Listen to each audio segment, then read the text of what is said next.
How's your day been?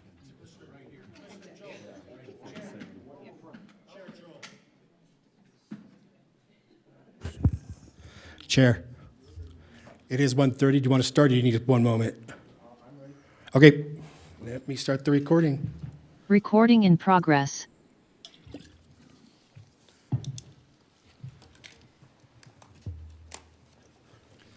All right, welcome to the Wednesday, September 25th, Washoe County Open Space and Regional Parks Commission meeting. I'll go ahead and call the meeting to order. Brandon, can you do roll call of commissioners? Yes, Michelangelo Aranda will not be here today. So Timothy Dake. Present. Miles Gertler. Present. Sean Hill. Present. Kevin Joel. Present. Neil Jones. Present. Nicholas Kearney. Present. Mark Newman. Present. And I believe Lisa Rhodey is on. Lisa, go ahead and unmute. Lisa, you can go ahead and unmute. We need to take a roll call.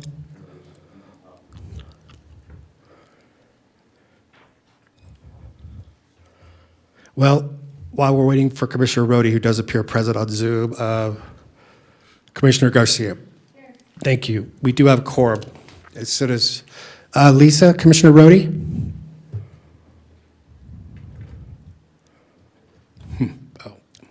Even if she's not on, we do have a quorum, correct? No, we do have a quorum. Go ahead, Commissioner Rhodey.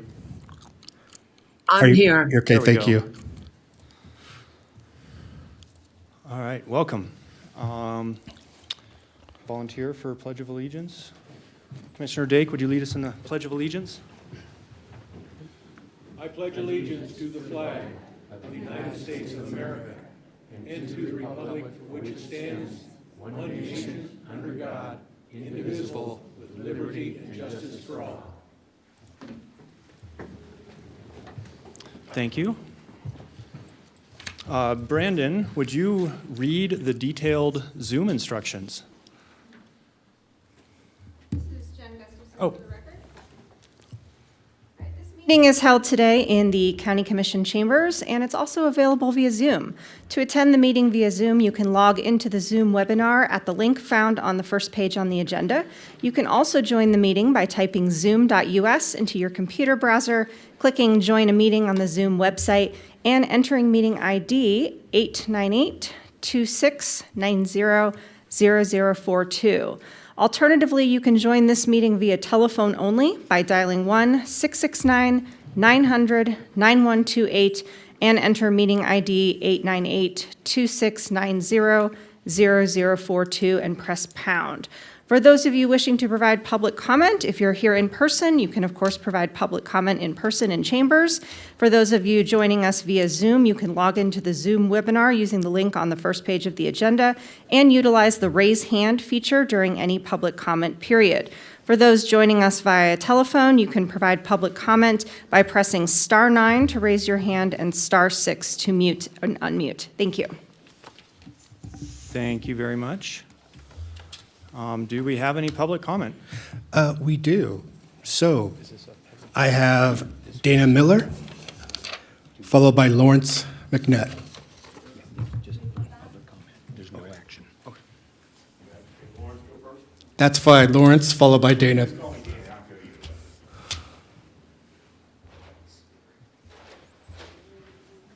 Okay, hello everybody. Some I've met, most I haven't at this time. My name is Lawrence McNutt. We're owners of a property up on 4th Street called the River Inn, or commonly known as the River Inn. And we have submitted, well, first of all, I appreciate the opportunity today just to do a quick presentation, introduction of what we've provided to the county so far with an unsolicited bid for the Truckee River Access Park. We started looking into this about a year and a half ago with some of the members of the council at the time. And what we found is that our opportunity to bring this property back to the community fits just hand in hand with the county and city plans for outdoor recreation, providing access to a very highly populated area, which would be that Verdi area. And so as we watched and read many of the plans, I think I've read every single plan I could get my hands on, I've read, and you'll see, sorry, we did leave a brochure with each of you, and absolutely just love the opportunity for you to, or just to glance through it. So as this comes around, as we go forward, officially we started 2 weeks ago. So we started working on it 2 years ago, but at this point, I just want to introduce you to it, let you know that it is truly, with all of our research, a perfect match for this community. Both the local Verdi community, but those surrounding. Our property happens to sit between the city land, the Carcione and Canapa Ranch land, and BLM land. So we're kind of a perfect connection. Everything in the plans that I've seen with the improve the Truckee corridor, the Carcione Ranch, there is a trail going across our property in every single map. So we figured, why don't we join in and be part of that? It's the perfect move for this property. The property was really meant to service our community, and that's what we're up to. So again, as you hear about it, keep us in mind, keep a kind heart towards us. We request your support in bringing this. It's currently 14 acres, a mile of the Truckee River on both sides. And we could hide away and say it's our little home, but that's not what we're up to. We're up to actually bringing it to the community and being part of something that contributes back to the county, to the city, and to the larger community around us. This plan, just to let you know, I brought this, we've spent hours digging through maps that we've found on the property, and we'd like to take credit for the plan, but somebody came up with this plan in 1980. And we thought, wow, this is perfect. The Truckee River Recreational Access. So we decided to name our plan the Truckee River Access Park. So again, we've submitted, that's probably very loud. We've submitted the unsolicited bid to the county about 2 weeks ago. That should, I don't know who exactly it's going to circulate through, but if it comes across your desk, it's us. And feel free at any time. We encourage questions, additions. We spend a lot of time on our social media with the neighborhoods and the people around us, asking them, what do you think? So we released this plan onto our website about a week and a half ago, and we're just taking feedback, the concerns, that people have about, hey, if we did the Tahoe to Pyramid Trail, did I run out of time? Yeah. Okay. That would be the I'm gonna 3 hand it over to minutes. Dana then. Yes, Dana's followed by Francis Tryon. Hello, my name is Dana Miller, and as Lawrence said, I am part of the River Inn, one of the owners of it. And so when we bought this property and saw it, we saw nothing but dreams. This place is amazing. If you haven't been inside of it and the way it was built to withstand anything. And as it's been through the years, the 40 years that it's been just left there dilapidated and melting away, a lot of people have had dreams of buying this property, and we were the lucky ones. So when we bought this property, we just thought we were going to make it into a home. But as we bought it, we had the community start reaching out to us. It is such a big part of history for Washoe County and the city of Reno. There has been so many things that have happened there, and to this day, we still have people that remember going there, remember their mom working there, remember fishing at the river, remember going to the hot tubs, and all of these things that were happening there. And they absolutely thought it was one of the best places in Reno to go. So I'm going to read some of the things we put out on our social media that we said, what do you want to do with the River Inn? And I ask you guys that question as well. What do you want to do with this property? It has some challenges, but I think together we can all bring those challenges to a close and make it something great again for the community. So Amy Caulfield said on our social media, would make a great restaurant and venue space. Beverly French, restore the Hot Springs Event Center. Weddings, mystery dinners, campsite, fishing, access, also many opinions, many options. Make sure there is a special spot for fishermen down the river. Restore, who would not want that? This is Rob Miller. Restore, who would not want that? I understand to a degree why the UP would have an issue with people crossing the tracks, but they need to Sorry, they were a little opinionated. They need to stuff it. That place has been dead for as long as I can remember. Why not turn it into something that matters? You're creating something out of nothing. So if you, basically, I'm not going to read all of this, but Eddie Carta. I would love to see it back to its glory. My mom went there and has talked about how nice of a place it was. Also, hot springs closer than Genoa or Washoe Valley. That would be nice too, but like others have said, it's your land, do what you want. At least you've bought it because because if it wasn't, it would be just another place the police agency would keep and the homeless would be in. And so what we've done, and I have several more of these comments, but what we have done with this property, and it was a problem property. We had vagrants, we had vandals. It was a consistent thing over the years. We have knocked out all of the vandals. We have knocked out all of the homeless in that area. We have cleaned up the rooms, which were full of mattresses and very strange items, but thank you for your time. All right, thank you, and like we don't generally deliberate or discuss public comment, but you are, if you've submitted a proposal, you are working with staff on, because at some point, staff will work with you guys, and then it'll finally come in front of us for like a full presentation. Sir, if you're going to be speaking and if the chair is going to allow that, you need to do that at the podium. We have to record everything. Thank you. Gotcha. We submitted to Eric Crum. It should have started circulating this week, but I think he's on vacation. Okay. So you should see it in the coming weeks. And again, if anybody wants to come out and visit us, see the trail, what we're proposing as a trailhead, or just the whole historic property, you're welcome to come and look. Okay, thank you. Do we have any other public comment? Yes, Francis, followed by Penny Brock. For the record, my name is Frances Tryon, Francestryon. Good afternoon. Generally, you get a lot of comments about people that are up in arms and angry at what's happening in Reno. I do live in South Valley. I live in Washoe County. It is my choice because I love that region. It's beautiful. I want to commend you. You have done an outstanding job. It is remarkable what we're doing in South Valleys. The fact that you said no to the stadium was huge. You do not know how much trust that has built in the South Valleys. You have gained a lot of trust with our community and with the people that live around me.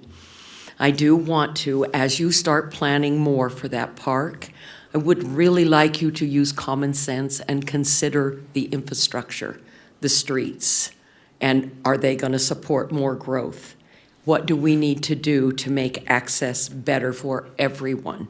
Not just the drivers, but also for the people that walk, people with their dogs and their children. It's a beautiful area, and I think it's just going to grow and be even more outstanding as you put in your effort. So I thank all of you for your efforts and your diligence. Thank you so much. Thank you. So after Penny will be Mark Newman.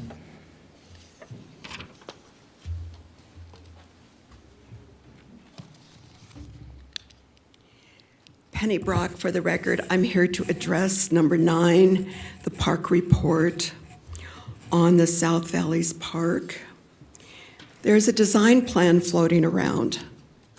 We did not get word in time because either the city of Reno, who has a design plan from the county, it takes 5 to 10 days to get it. I requested it on a Friday. So we don't know what the design plan is. We can't get it from the county.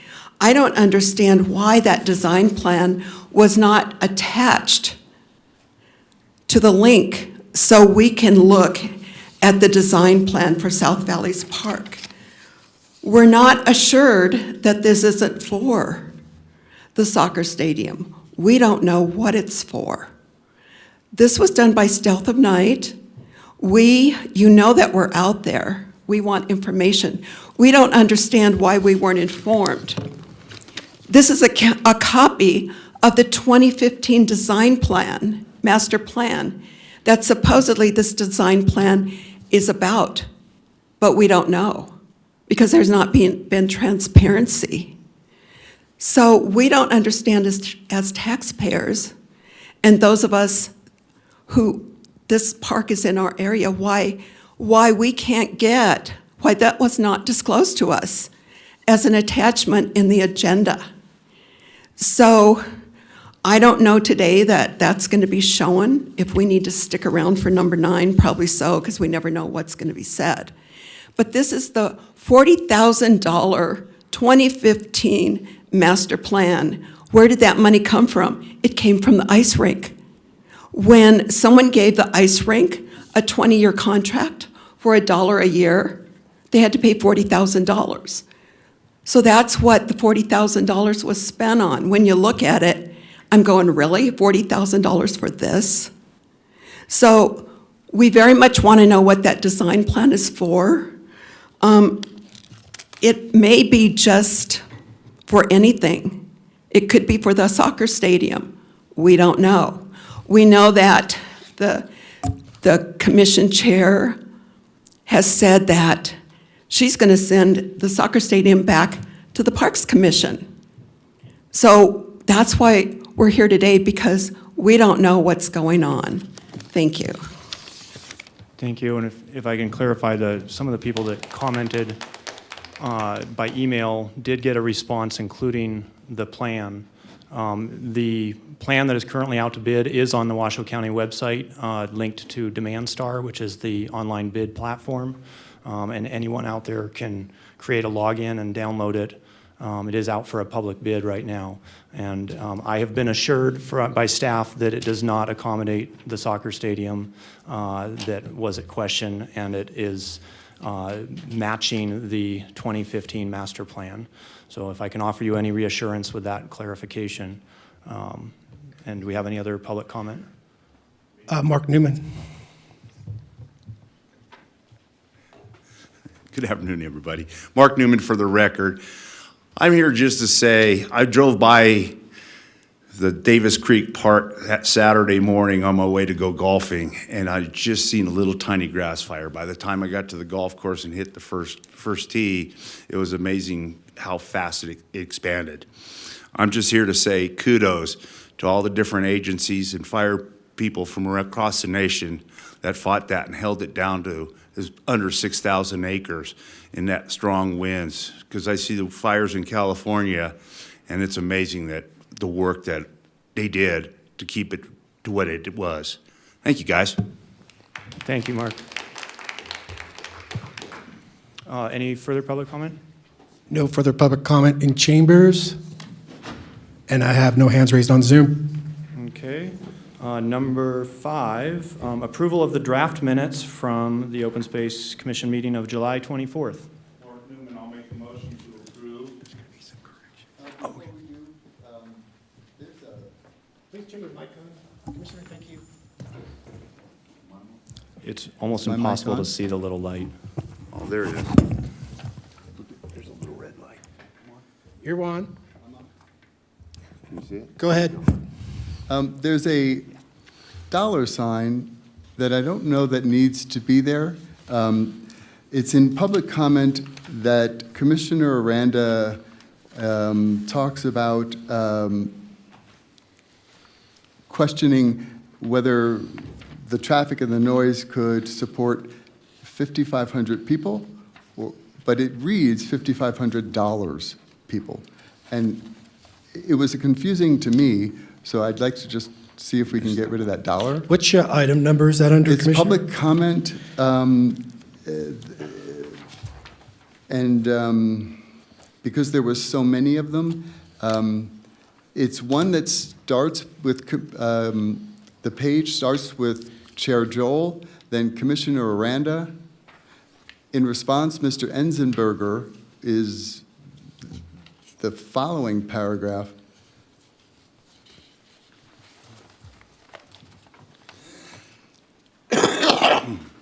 These are the longest minutes I can ever remember seeing at a Parks know. Commission. And because of it just doesn't, it's glaringly not supposed to be there because we didn't talk about dollars. I just would love to see that removed. About what page? Is it? Okay, thank you, Commissioner Dick. Okay, any other corrections? Oh, I think it's been located. Okay, good. No, that was it. Thank you. Any other corrections or additions to the minutes?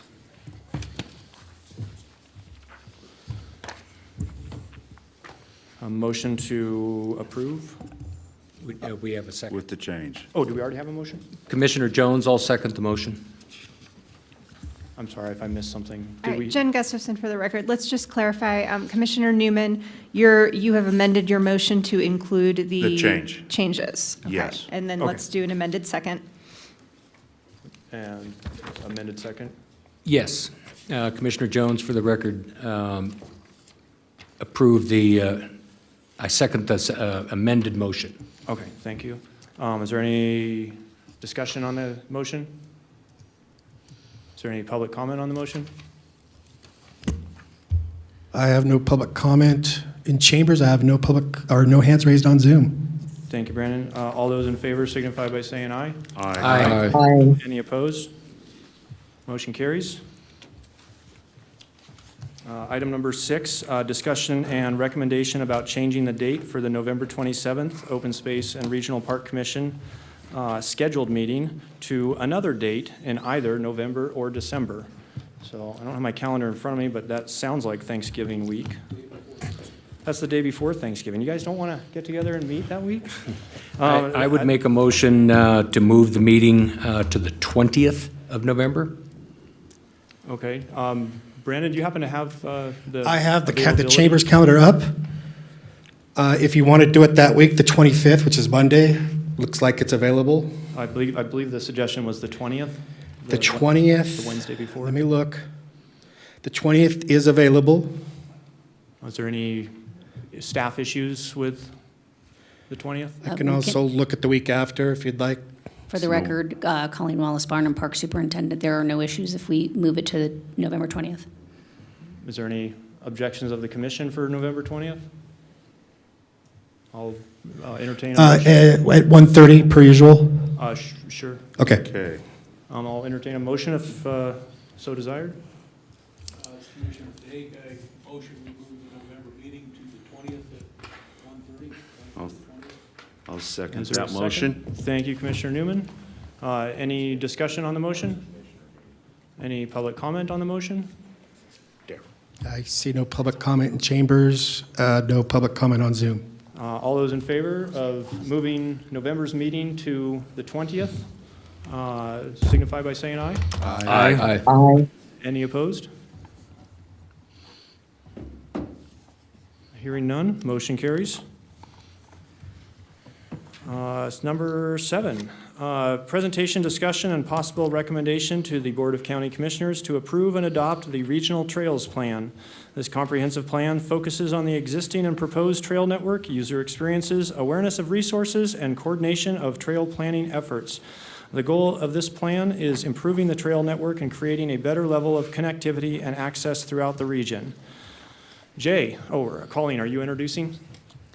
Yes, for the record, Colleen Wallace Barnum, Park Operations Superintendent. I just wanted to tee up the presentation that Jay's going to provide, just to let you know that this has been a work in progress since 2017.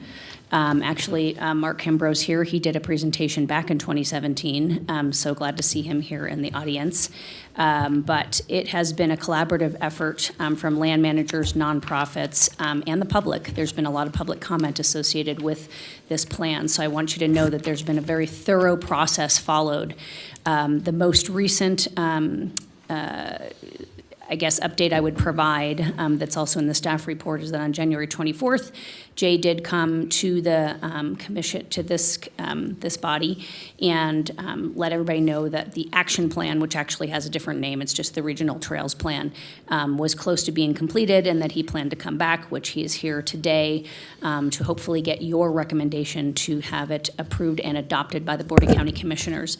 I did want to clarify a few things about this plan. Because the plan is regional in nature, our Christina Thayer, who is our Trails Program Coordinator for Washoe County, was heavily involved in the collaborative effort of creating the Regional Trails Plan.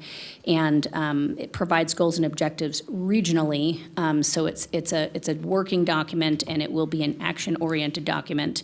But I wanted to make sure we all understood that Washoe County is still moving forward on their own trails work and priorities. For example, everything that's happened, which I will provide updates later about Hidden Valley and Davis Creek and all the trails associated with a lot of our disasters recently, we will still be prioritizing all of that and then seeking funding to, make sure those priorities are taken care of in concert with what happens with the Regional Trails Plan. So I just want to make sure we're aware and of the priorities of Washoe County versus the Regional Trails Plan. And I think there's many things that we work on collaboratively together that we will continue to.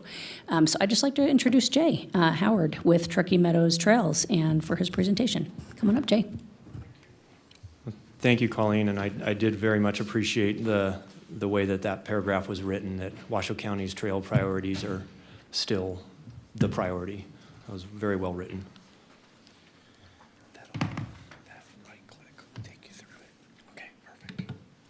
Perfect. Okay, yeah, I think I'm good. Good afternoon to the commissioners of the board. Thanks so much for having me. Again, my name is Jay Howard, last name spelled Howard for the record. And true, I am here to present to you this regional trails plan that we have put together. I'm so excited to be here because this thing has been brought to completion. It's been about a year and a half or a little bit more, with all the things that were involved with putting this plan together. Like Colleen said, the collaboration between partners was pretty phenomenal. So I'll go through the slides that I have. There's about a dozen slides. I just want to present and describe the plan. That was a great description of the plan. It's in a nutshell, it's basically what it is. So here we go. Mr. Howard, can I ask a quick question? This is Commissioner Hill. Is Truckee Meadows Trails, is that a nonprofit? It is not a nonprofit. It's a nonprofit-based program. Okay. At this time, it's a program based out of the Truckee Meadows Parks Foundation. Okay. We haven't taken the extra step yet, if that is going to happen in the future.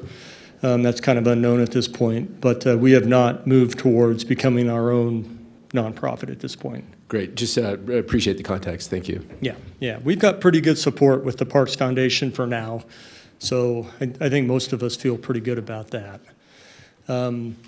Okay, so I know that we know the history. I'm going to go really quickly through this, but I just wanted to put a slide or two in about where we've been, getting us to the point where we are right now. Like Colleen said, 2017 is when a lot of this started, the Truckee Meadows Trails Initiative. The working group was formed. The plan at that time, completed in 2021, is sort of the basis and foundation for everything we've done since then. The Truckee Meadows Trail Plan and Report. That was an important effort because it did a lot of different things, setting the mission and the goals and the objectives for the program, kind of putting together the TMT program, and reaching out to the public. That was done back then, and so forth. The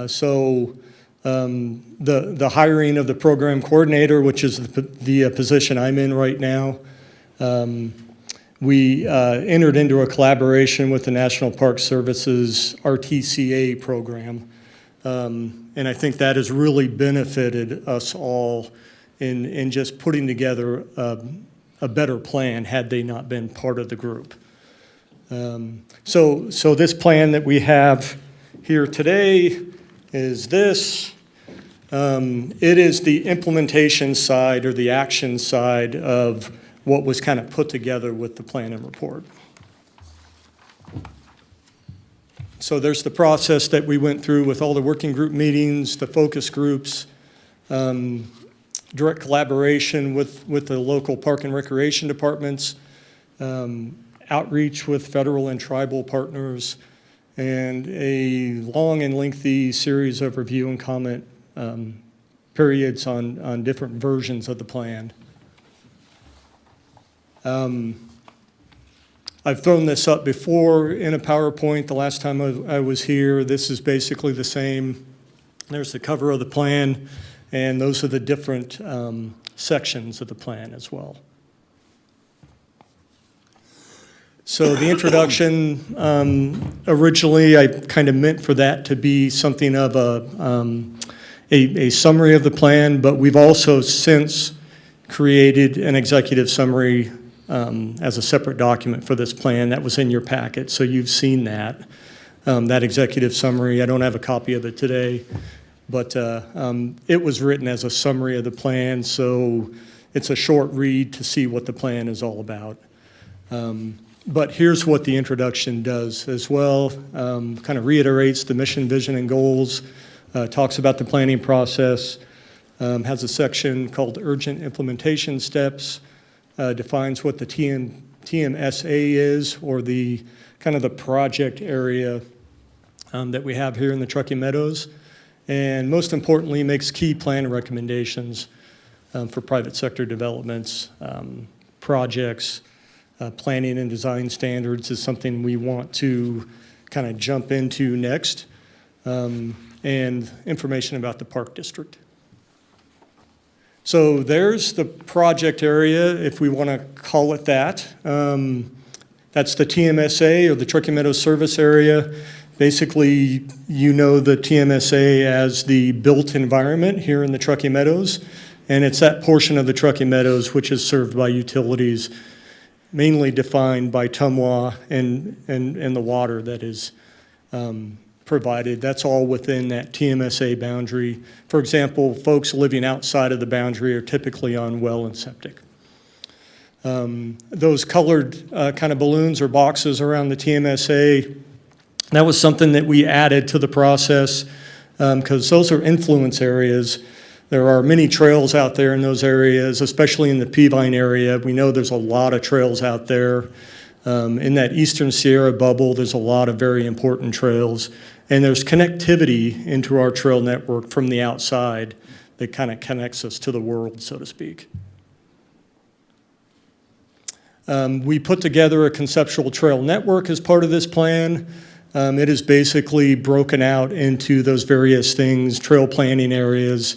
We identified trail hubs, or places where one or more two or more trails come together, and where there can be more connectivity into different areas, and these connection corridors.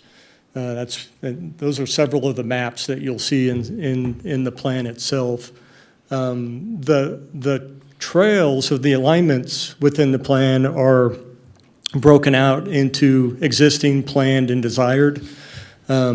We wanted to have planned trails because there's a lot going on with the trails community right now as we speak.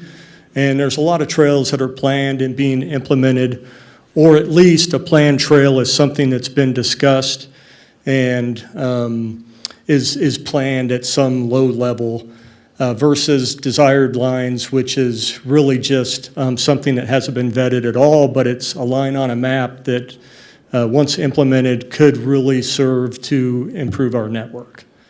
How the data should be used, we've got a TMT, Truckee Meadows Trails database. So we've got all of the existing trails in GIS. And that's something that doesn't exist elsewhere in the Truckee Meadows. We've got a lot of GIS databases, but this is one for trails only. So trails and pathways, both hard and soft trails. And it's something that we have planned for how the data should be used. That's working with the Truckee Meadows Regional Planning Agency and developing a development coordination system, kind of a trigger system for when a development is proposed and it's within proximity or proximal to a trail or something existing or something proposed, so that it sort of triggers a conversation so that we can reach out and talk to developers. It's a big part of what we want to do, is get in front of all these developments that are happening all around us all the time. so that we can make sure trails are always considered. And then TMT project support, maintenance, and making sure we have more or as sustainable trails as possible, support of the implementation of these planned trails, and just advocating and promoting these desired connections, and this idea of regional loop trails being the thing that people want, not just a quick out and back, but a loop of sorts that is connected. There's an example of a couple of the maps. The one on the left is the existing resources. One on the right is a map of trail planning areas and connection corridors, that green.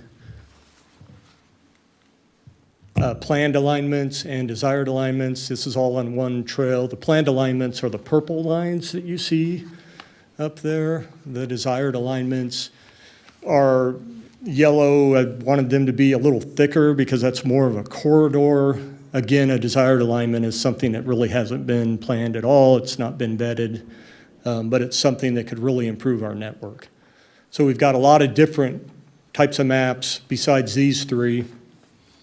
And you'll see those in the plan as you take a look, or maybe you've already seen these things. The map quadrants, we've taken the TMSA and broken it up into 4 different sections equally, so that we can just have a closer view of what we have there for resources, really is the only point of that.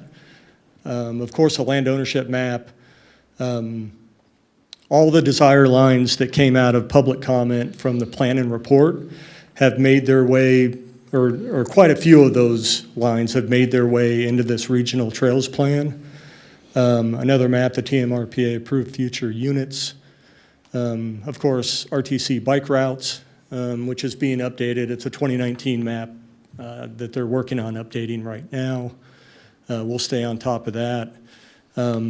Population density, where do people live in the Truckee Meadows? Where do we need to have trails to serve those folks? And then to just delve into that a little bit more, the population within a mile of a trailhead or access, so that we can make sure we're doing as much as we can to provide access to the most people. Conceptual TM loops, and these outside connections that come in to the Truckee Meadows from other places, like in a lot of cases to the south, from Carson City, and from the west. 2 of the other sections in the plan are roles and responsibilities and the implementation strategy. Early on in the process, it was determined that to have a good definition of roles and responsibilities for the working group, for the program coordinator, things of that nature was important to define and have in this plan. So that's what we've done with that section. And the implementation strategy is this action plan that we wanted to put together. That's largely about how the working group and how the Truckee Meadows Trails program itself will work to implement this plan. So we've got the plan, and then we've got how we're going to implement it, all in one document. Different sections, we want to have a working group charter, trail networking projects, sustainable funding, but that also includes how we're going to write grants and fund projects and assist with partners and other agencies. Adoption and integration, which is what we're talking about today. Public outreach to keep the public as a part of the team in this effort, and then program monitoring, how we're going to monitor success. And tools for TMT and partners, planning tools.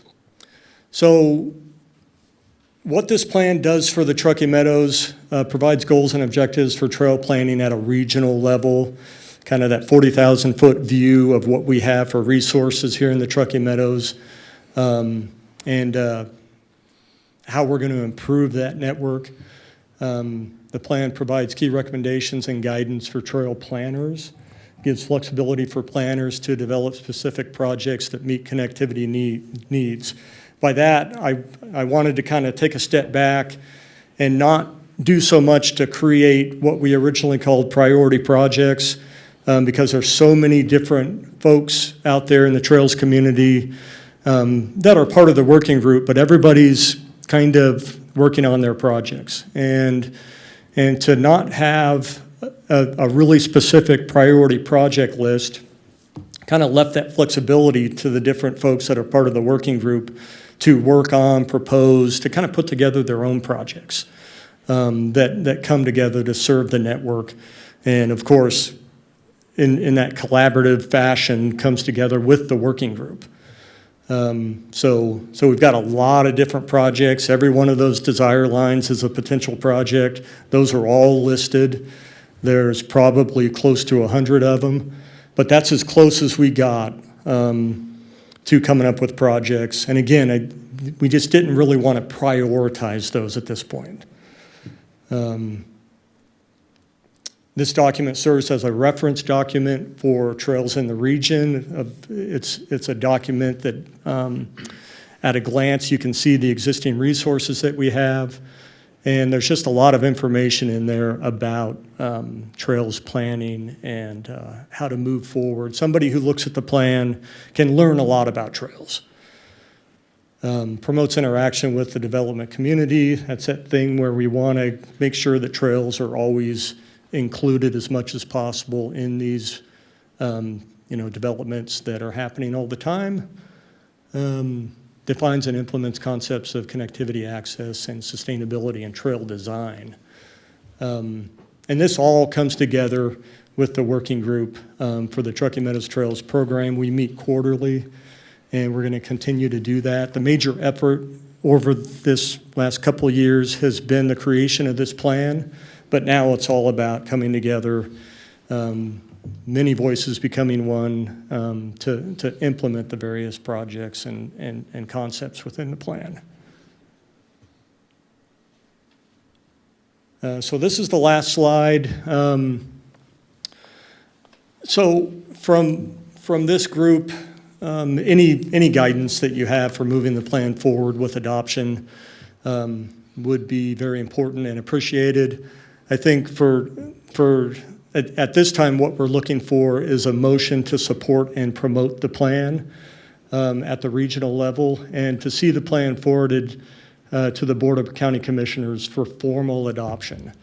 So the plan kind of becomes the City of Reno plan, the City of Sparks plan, the Washoe County plan, but that plan doesn't seek to get in the way of any other plans. It seeks to complement other plans. We want to see the concepts of the plan to be integrated as much as possible in other master plans. Washoe County Parks has a lot of different master plans. It's great work for all the different parks that they have. And we just want to make sure that trails is integrated in a reasonable way into those plans. So adoption and integration is what we're looking for. But for this plan to be forwarded to the BCC would be super helpful, because it just kind of legitimizes and puts importance on the plan. This region doesn't have a trails plan, by the way, and that I know of, no agency has a trails-only, trails-specific plan.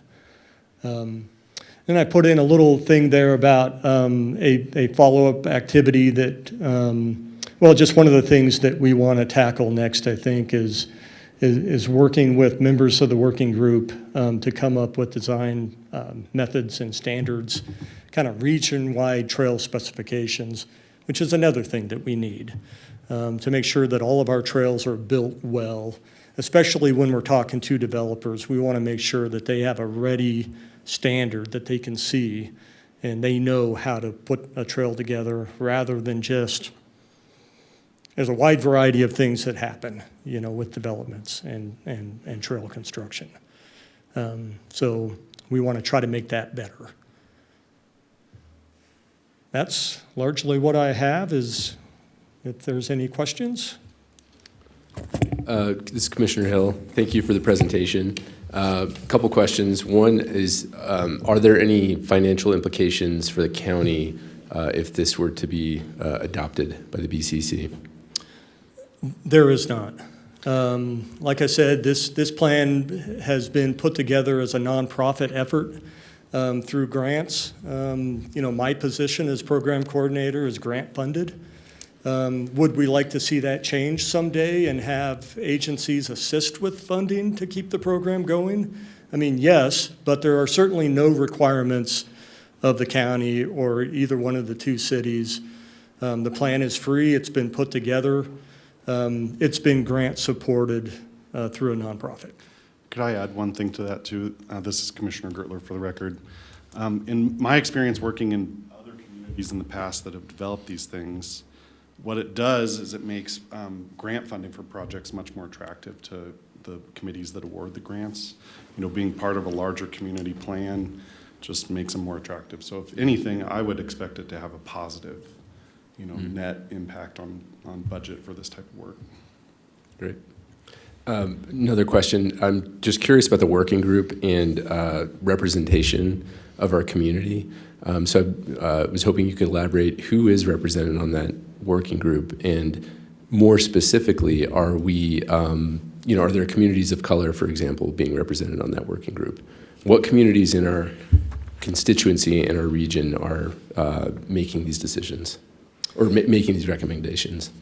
So I would say that in the most basic terms, the working group is made up of the local governments, the three entities, the two cities, and the county, and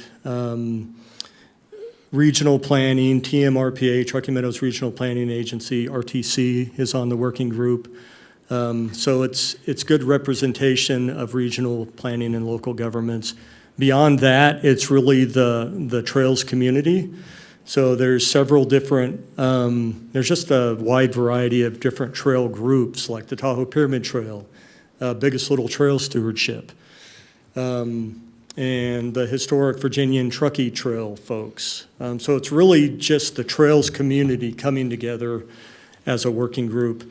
It's definitely one of our kind of base tenets of the plan that we want to reach out to a wide variety of the different communities, low income, and like you mentioned, folks of color, to get them out on the trails. We want the trails to be accessible and equal to all, and there's language to that effect in the plan itself. So it's something, something that we'll always be striving to. And as much as a representative of one of the groups or another want to be part of the working group, we're always open to that idea. But at this time, it's really just kind of the basic trails community and the local governments that are on the working group. Mark Newman for the record. Earlier, I believe Commissioner Joel, Chair Joel, we did have a presentation on erosion and proper standards of building. Is that going to be included in this? Because we have a lot of our trails that are highly eroded and deteriorating because of poor design and construction. Is that going to be included in this as well? Yes, it will be. I mean, there's already information in this existing plan related to that being a goal. To improve the trail network, we definitely need to have sustainable trails. We have a lot of trails out there, but most of them are so beat up from not getting the right kind of maintenance. And we do have such an issue with erosion, which is common to this type of environment where thunderstorms, these, it's common to have disasters with these poorly drained soils. That trails just can't handle some of these big events, these weather events that come along. So it is a goal, an objective of the plan to create a better level of sustainability for our trails, our existing trails, and certainly for any new trail, planned trail, or desired trail to be built, will follow with a good standard, kind of based on the tenets of, or just the basics of erosion control and sustainability. And that last slide where I talked about the handbook, that's kind of the working, thought for it right now. But it's something that I want to tackle next, and I think there's other members on the working group that can help out with that, setting a standard for our trails, and that will be a standard that really takes into account the need for sustainability. Because in the earlier presentation that we had, when was it back, it was this year, wasn't it? Yeah, if I can jump Let in on him, that. let Chair- him speak, he's, Chair Joel, Go for it. to answer Commissioner Newman's question, yeah, and I don't remember the exact date, April-ish, May-ish. I did a presentation at the Joint Parks Commission meeting about the need for trail standards in this area. And Jay and I have had multiple discussions about that. Several of the references that I included in my presentation are included in the plan, as well as one of the goals listed in the plans is to continue to work to develop actual trail standards. My intent of that presentation was to get them into the Orange Book or the Green Book of construction standards that are jointly adopted by all three jurisdictions, so that we don't end up with some of the trails built by developers that fail within months. Simply because it doesn't exist, right? There's no plan for them to follow. So this plan will hopefully work towards that being accomplished in the future, and I think it's listed as one of the higher priority items, if I recall correctly. Right. So one of the next steps. it is in there then. Yeah, there's 2 pages of kind of trail standard recommendations that includes basically the same things that I included in my presentation. But the goal is to get actual diagrams and stuff and get those adopted into some of the joint construction standard handbooks that the agency public works departments hand out to developers and designers. There's a couple pages in the appendix of the plan that just really generally touch on those specs. But like you just mentioned, there's so much more to do with having actual, design drawings and things like that, and really getting into kind of the minutia, if you will, of those specs, those trail specs that we want to see. Yeah, it seemed, Chair Joel, again, it seemed like the logical thing is to get the plan approved with that reference, and then that becomes another action item to work on developing those trail standards. It'll be a future grant that it gets written, probably by myself, that brings some money into it, and that'll be the effort that we kind of take off on. I have a question. I was just going to let Commissioner Newman know that was May 16th, that meeting, the chair is referencing. It is on our website, our Open Space Commission, Washoe County. You can watch the video if you'd like to see what he said, just for your information. Thank you, Brandon. Commissioner Kearney, for the record. Mr. Howard, does the Truckee Meadows Trails database interact with the All Trails app at all? I'm glad you mentioned that. It doesn't interact with their data, but we have, since earlier this year, we did, we met, some All Trails folks, and we know that All Trails has, it's a great app, but it's not exactly perfectly accurate. There's a lot of issues with All Trails where, the alignments that are that pop up on your phone just aren't right. So we've known that for a long time, and with this kind of meeting at a conference that we had a while ago, I learned that All Trails does want to fix that, and they want partners to help them with that. So the Truckee Meadows Trails program has sort of backdoor access and edit access to All Trails. And so we've been working on making some changes. We've got a list of trails in the Truckee Meadows that we think need to be looked at, and we've been making some changes, and it works. Our edits go right through, and they show up in the app. So that's a for-profit thing, and it might not be something that we want to do too much of, where they're, benefiting from that, but at the same time, it benefits the users and the people of the Truckee Meadows to have all trails be more accurate. Yes, thank you. Nevada or NV Trail Finder is the one that most of the agencies are referring people to, because it ensures that if a trail's on there, it is adopted by the agency. It doesn't encourage trespassing on private property. All the stuff on there has been vetted, whereas all trails, someone could go for a walk in the forest over who knows whose property and post it to All Trails, and suddenly it's a trail on the map. Commissioner Garcia, for the record, I have a quick question, but before I do, I just wanted to say thank you for championing this work for as long as you have. It's really nice that we have somebody in the community that can pull these pieces together to tell one large regional story. So kudos to you for all your hard work over time. Does the plan, I see it's 106 pages, does the plan or the executive summary include any of the economic impacts that robust trail systems bring to regions, property values, tourism, metrics about wellness, retail, jobs, so forth? Is there anything in the introduction or anywhere in the plan?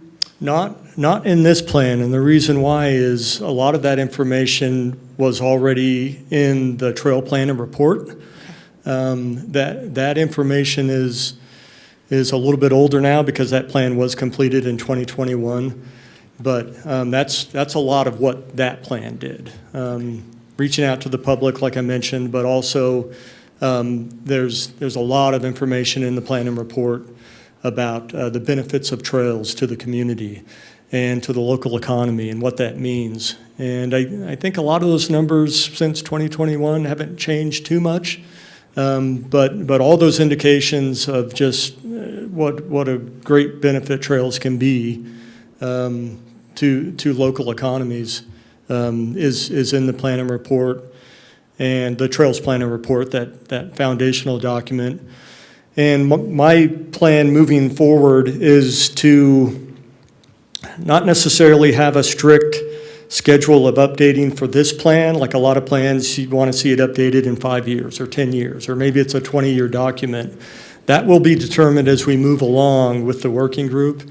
When it becomes necessary for an update, that'll happen.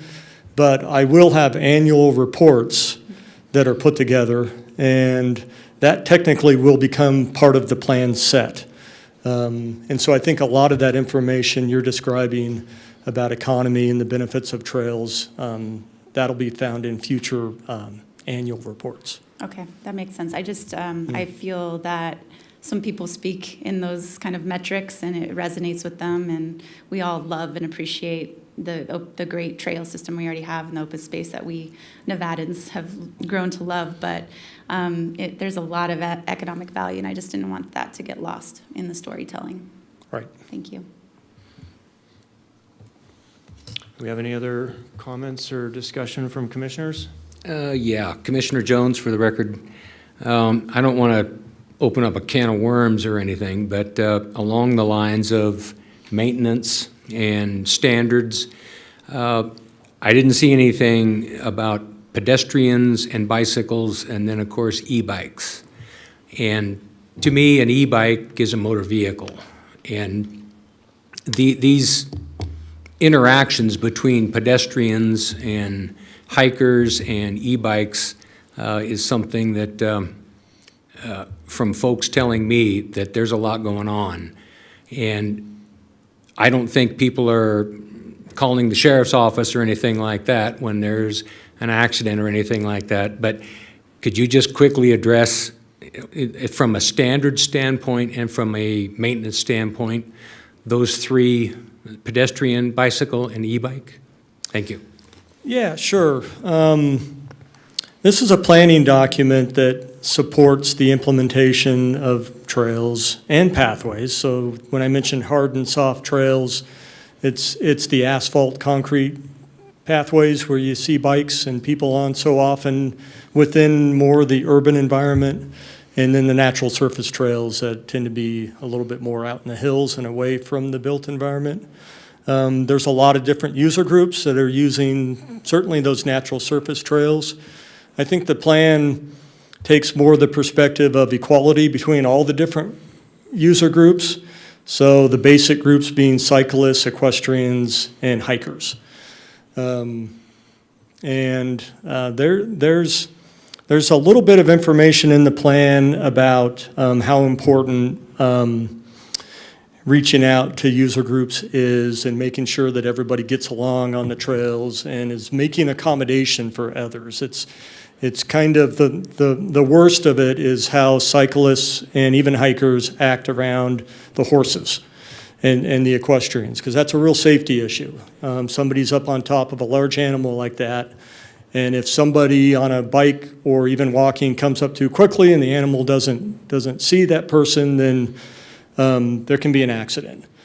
The issue with e-bikes is just something that sort of has to be dealt with. I think that purview lies mostly with the land managers, the agencies, to deal with how they want to implement rules of the road on trails. But largely it's about education. So I think, there needs to be a really kind of robust education component and outreach with user groups so that we all know how to act around each other and how to accommodate each other's, different types of uses out there on the trails. So that's something we'll try to do over time, reach out to the different user groups, and I think signage plays a role there as well. Having sign plans in place across the different jurisdictions and signs that help reduce those conflicts between user groups is important. I mean, that's something that the program will support and try to move forward in a positive way. Okay. Thank you, Jay. Yeah. Jay, Chair Joel, this has been approved by the City of Reno Parks Commission, It has. and it is going in front of Sparks on an upcoming meeting, is that correct? Their last, the City of Reno Parks Commission meeting was August 20th. They're with this basically the same presentation. And there was a motion to support and forward the plan, so that is done. It's already been put before City Council.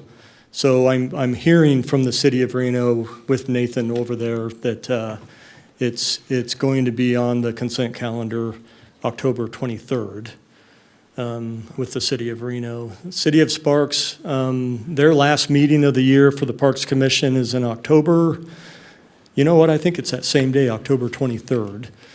And I'm reaching out to them, well, I have been reaching out, but I'm in the process of reaching out to them to get on the agenda for their Parks Commission as well. Very good.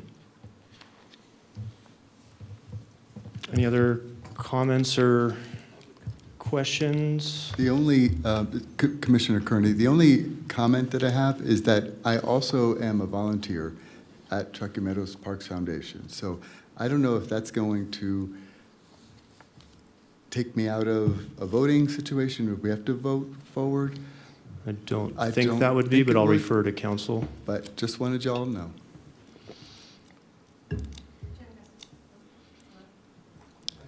Got me? Okay. Jen Gustafson for the record. Okay, so you, your disclosure is that you're a volunteer with the organization that is... With the organization itself, but not that program. Not this program, okay. The Doggy Ambassador Program. Okay, so no, the only reason to, thank you for that disclosure, the only reason to recuse yourself would be if you had some sort of like financial benefit to gain or some sort of, your personal business would be enhanced, things like that. But a volunteer capacity for the master program would not be a legal reason to recuse yourself. Cool. Thank you. And that was kind of related to my comment that I was waiting until last. I just wanted to take a second to acknowledge the work that you put into this, Jay, in writing a 106-ish page document, the work that we've done on maps over the last multiple years.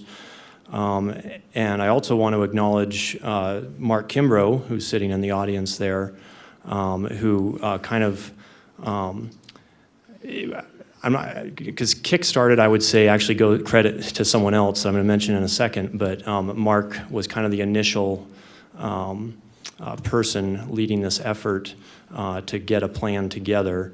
And I think we should also acknowledge Mike Kazmierski, former president of EDON, because he's the one that kind of did the prodding and some of the initial financial contributions of, like, let's make this plan happen. And I've felt honored to be involved in this process over the last, is it 7 years now? 7 years-ish. I met with Mike, I think it was late 2016, and we talked a lot about the need for a plan and the need to hire a trails coordinator regionally, and led him to Mark, and then things kind of started happening. So government doesn't move quick, but it does move, and I am very happy to see this plan coming before us today.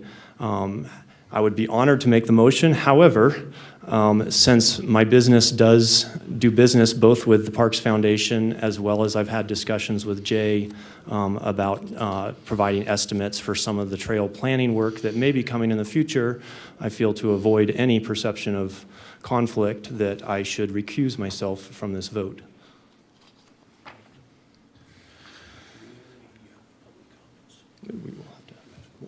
Once we do the motion. Jen Gustafson for the record. Okay, let's just provide a little more information on what your business is, how it's connected to this vote, and then for the record, and then kind of explain that a little bit more.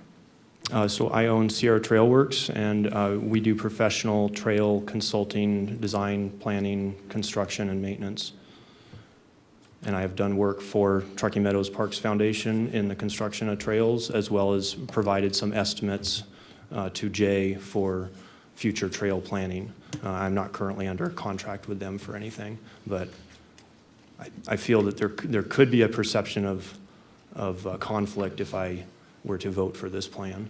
Okay, so you are going to recuse yourself then? I think that would be wise. Okay, so in that case, that's fine. So I would ask that you actually leave the room for the vote, and then once the vote is over, you can come back in. I did have this discussion with Lindsay about the actual leaving the room part. Oh, you did? And she said that wasn't really necessary. Okay, well, that's generally what we do on other boards, so I will leave that in your discretion, but generally for other boards, if you are going to recuse yourself, we do have you leave the room for the vote, and then you can come right back in. Okay. If you want to just go over in the side, you can do that as well. Go sit in the Go in corner. the corner. It's funny. May I still ask for a motion from the commission? No. At that point, let's have the vice chair Okay. do the proceedings for the vote. So can I add one more thing? Commissioner Gertler here. I So- would love to make a motion, but I do want to just out that I do work with them in an advisory role. I work for the federal government, my day job, for the Bureau of Land Management. But I don't feel like I have any kind of conflict of interest, so I don't want to recuse myself. Okay, so explain that a little bit more for the record. So How are you connected to this plan, to this, Yeah. what's currently before the board is this specific plan, and how are you connected to the plan and the organization that's Right. promoting it? So I sit on Truckee Meadows Trails Organization in an advisory role. The federal land management agencies have approval power over a lot of these projects, so we don't vote in any of the, the plans. We just help them understand federal process and, like what steps might need to happen to get approval for one of the projects. Okay, so thank you for that disclosure. So we still obviously need to do public comment for this item as well. But Mr. Joel, since you are recusing yourself, we'll have the vice chair take over just the rest of this item and do public comment and any more discussion, et cetera. All right, do we have any more discussion from commissioners? Well, I volunteer. Okay, do we have any public comments? I do have public comment. We got a motion for that? Okay, hey, There's public comment. Commissioner Newman, recommend to the Board of County Commissioners to approve and adopt the Truckee Meadows Regional Trails Plan. I do have public comment. Yeah, well, yeah, but it's second, then goes to public comment, doesn't it? You can do it either way. You can do public comment before the motion, or you can do a motion, then do public comment, then a second. Okay, we have a motion now. Do we have any public comments? I do have public comment. Mark Kimbrough, followed by Curtis Johnson.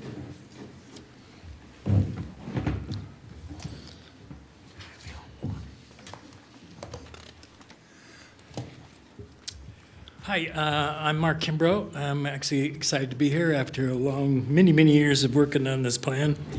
And actually, I'm going to take a few minutes of Jay's terms here because I have some strong feelings for Washoe County, having started my career at Bowers when I got out of service doing garbage and bathrooms. That trains you to be a ranger for 4 years. And then I got tired to do Warrior Point. So I don't know how many of you know about Warrior Point, which is a county park, very busy, concession, lifeguards, campground. And then I went from there to Davis, which is a very sad story because I was watching my house burn down. I was out riding a bike that day. So I just wanted to introduce you that I have some relationship with Washoe County. So, but here I'm for the trail plan. And I'm so glad that Kevin talked about Mike Kazmierski. I was invited to that meeting, and up on his wall, he has like 7 goals. One of them was a trail plan. I thought, well, unreal that the economic development of Western Nevada wants to build a trail plan.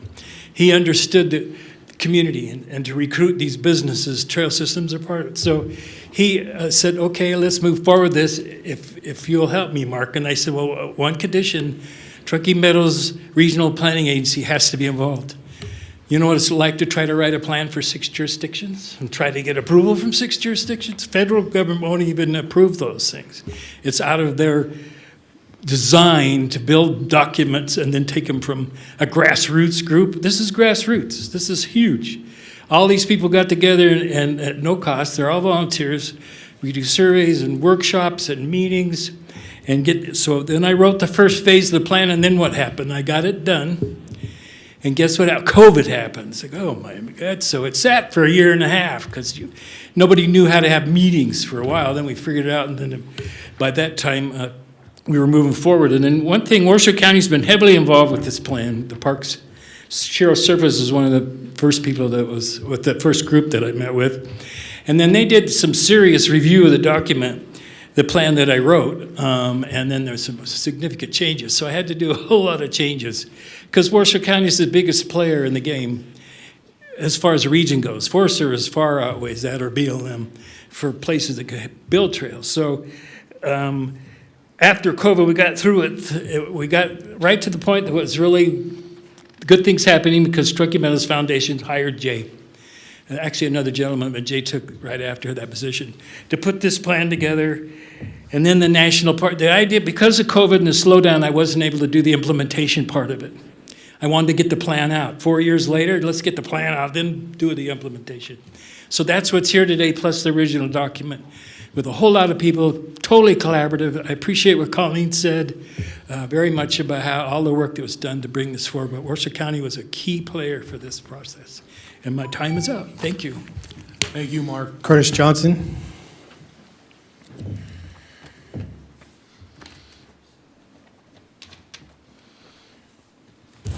Good afternoon.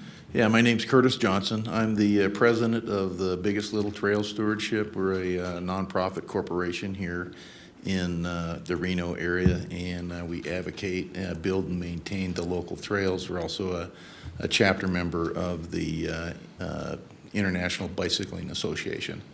So we've been doing this for over, we started I think in 2007, 2006. So we've been doing that quite a bit. We've built a lot of the trails that are on Peavine, Sierra Vista Park, and we're branching out to like the Sierra Front Trails, Tamarack Trails, and we work a lot with the county and the city in building recreational trails in the area. So I'm really, and I was also part of putting this trail program together, so I'm just thrilled that it's actually moving forward. And I think I'm probably preaching to the choir, but we all know that well-built, sustainable trails will really improve the quality of life in the Truckee Meadows, especially if they're interconnected.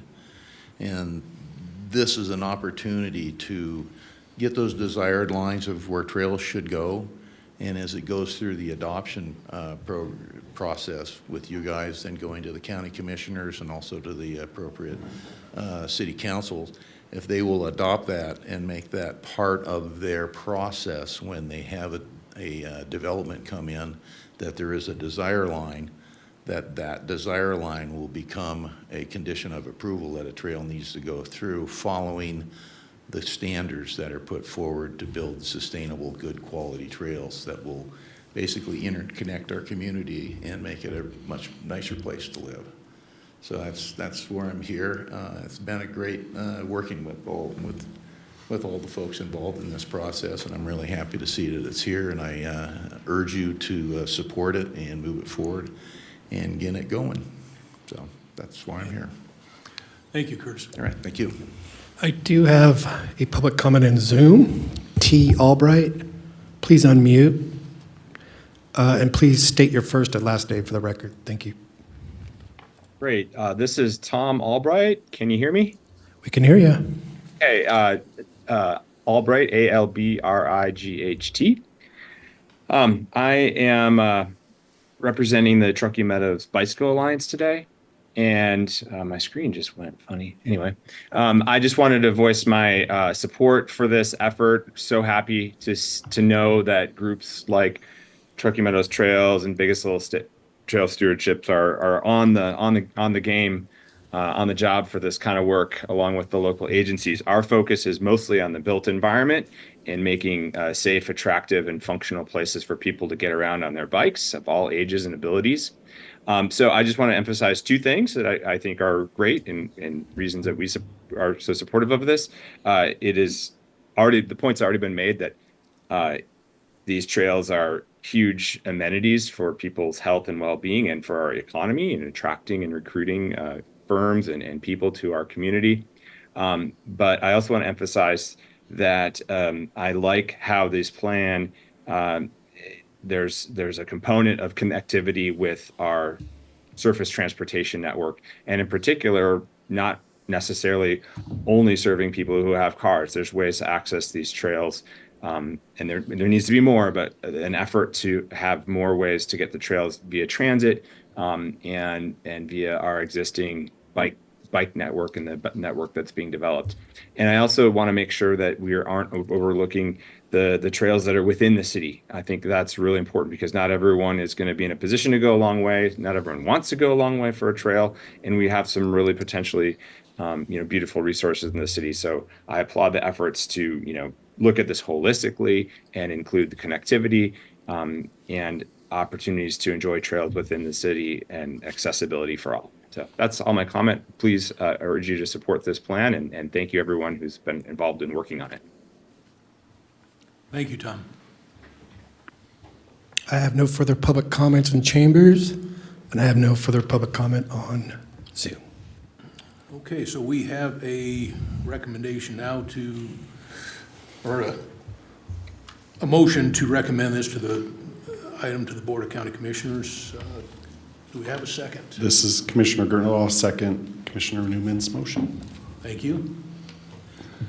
All in favor of the motion indicate by saying aye. Aye. Aye. Any opposed? Motion carries. Let's just give it a second till the chair comes back. Again, Jay Howard for the record. Thank you very much. Thank you, Jane. Yeah, I saw him up there. I feel bad for kicking him up, but I'm like, I don't know what Lindsay would do, but that's the process. Oh, thank you for inviting me back. The irony of spending 7 years in meetings where usually you were the only one there not being paid, that there's a perception of conflict, but I understand. Okay, where are we at here? Item number 8. Oh, one of my favorite people, Park Program of the Month, Turf Renovations in Regional Parks by Jen Conlon-Thompson.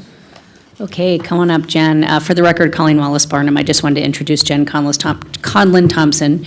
She is heart and soul of parks right here. She's worked for us for 24 years, started at Sarah Sage Golf Course, I believe. She was a equipment mechanic, worked her way through maintenance, and she's one of our maintenance supervisors.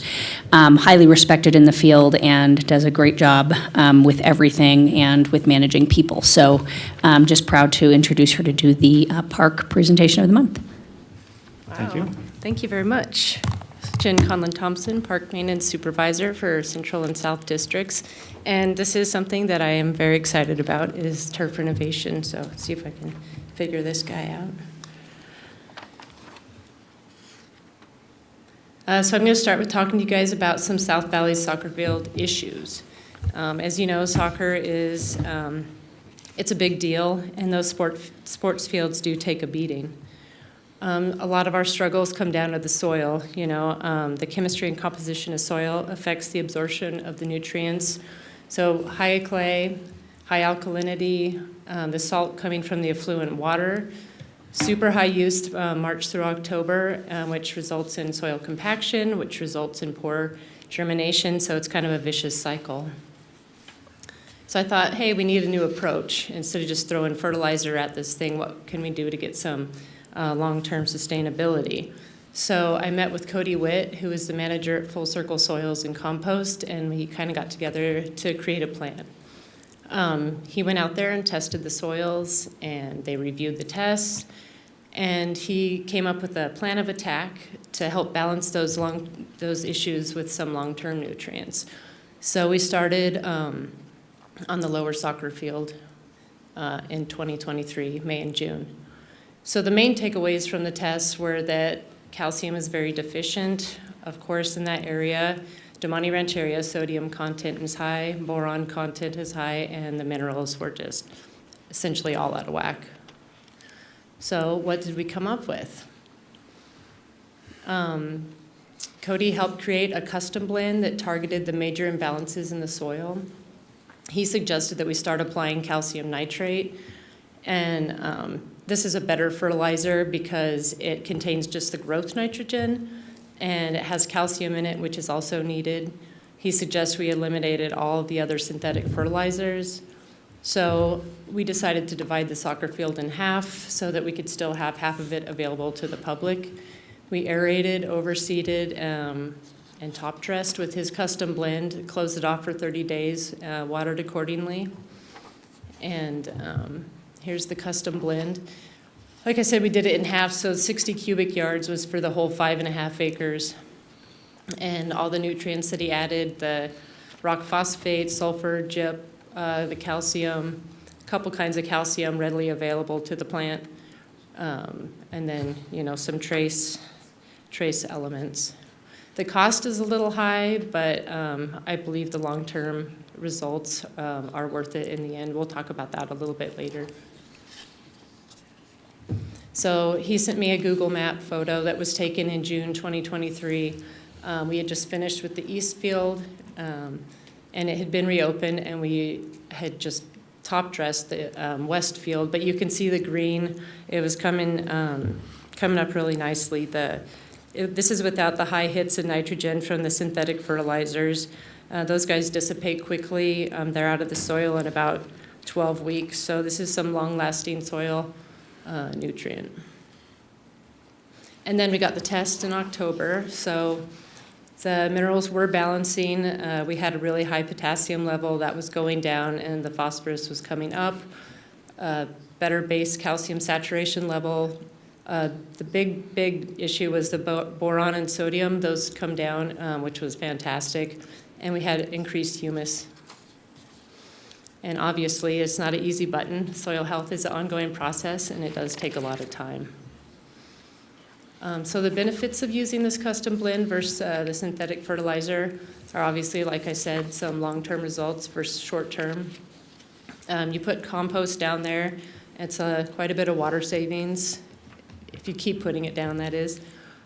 It's really just tailored to fit, site-specific fertility, which I think is really important. Full Circle uses locally recycled products, so it's a sustainable turf management. Less salt from chemicals overall, and it's better for the environment. This spring, we went ahead and did the lower soccer field again. Full Circle Compost came out and tested in March, and they saw that those levels are still balancing, so that's long-term right there. We couldn't use the same big blend because I wanted to do the upper field as well. So we talked and decided to do just compost, gypsum, and the mycorrhiza. I don't know if you guys know about that. It's a really cool fungus that attaches to the roots, and it expands the absorption area, which is really cool. And then, of course, gypsum breaks down the soil. It helps bond the clay particles to improve the aeration and so that water can get through better. So we aerated and spread the whole full 60 yards, and we didn't close it off. The upper soccer field, the results were not surprising. We have a big struggle up there.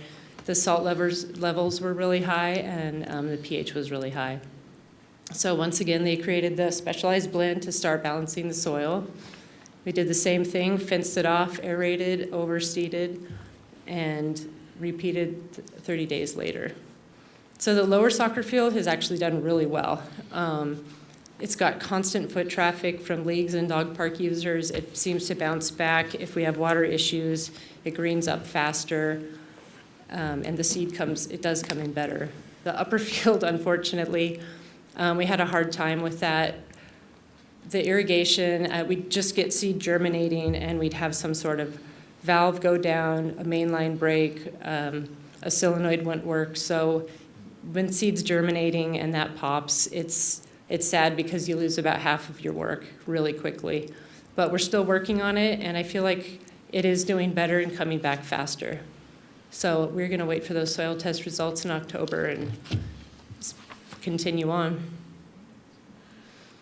So the overall picture monetarily, the old fertilizer program you can see is about $3,200. The calcium nitrate's about a quarter of that. The custom blend is very expensive, but that's not necessarily something that you have to do every single time. It's just recommended to really whack those fields, get the nutrients in there, and get things rolling. Just with the gypsum and the mycorrhiza in the compost was $4,600.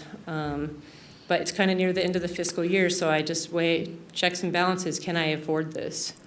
And if I just want to do the compost, which is great, it's $2,300, and use the calcium nitrate, it's about the same price as the old fertilization program. So as you can see, there's a variety of options depending on the budget, and the savings comes in the long-term health of the soil and the environment. So moving on, I think we all remember this day, the Link Piazza Dog Park turf repaired. We know the 200-year flood event occurred on July 21st, 2024. And we actually had to wait for about 9 days for that turf to dry out before we could even get a tractor out on that field. And so we started moving the dirt, and we moved a ton of material. We rented a sweeper. After we tried to get all the dirt off, it was really hard to get up. That's the little sweeper we rented under the tree there. And then I just decided we need to triple aerate and overseed and fertilize, top dress, get some organic material back in the soil. And we had really good germination and did reopen on September 3rd.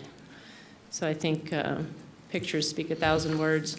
This was the first day we went out there to take pictures of the damage, and you can just see how much water and debris. It was really messy.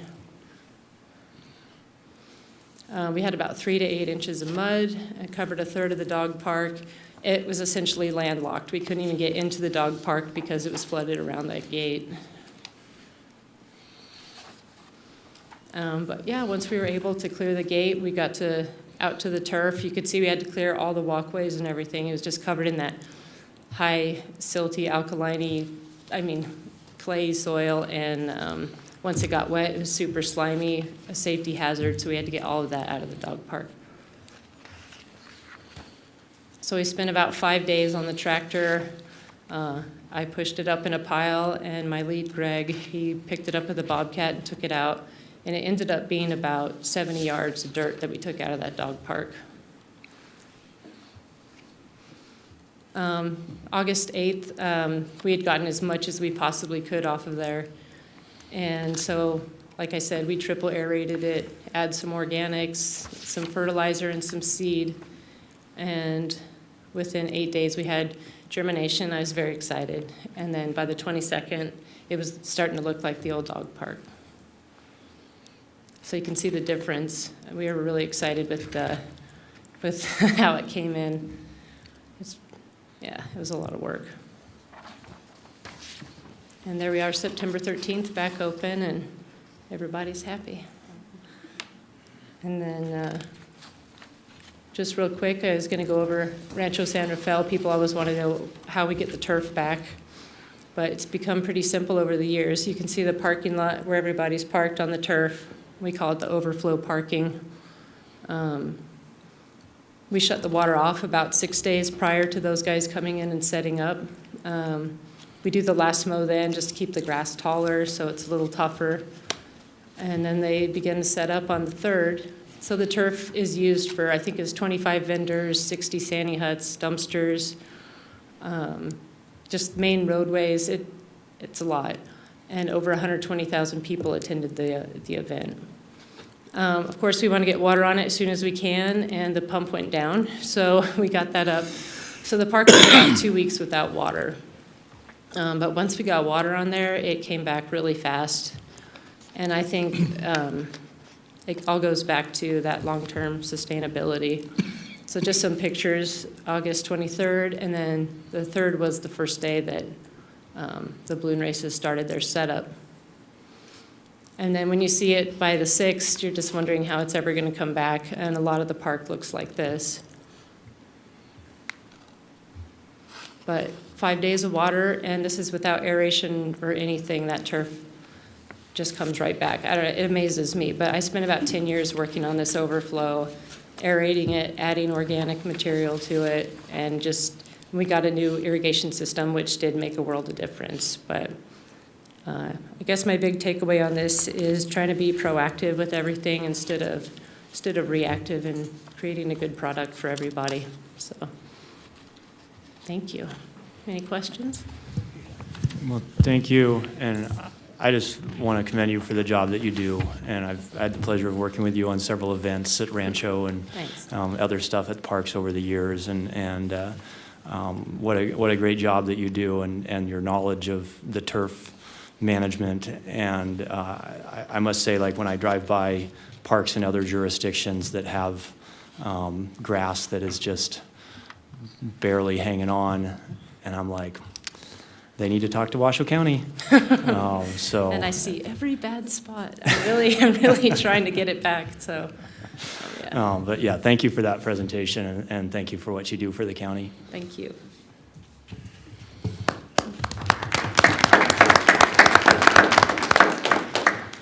Does anyone have any questions or anything on that? She doesn't want to take any.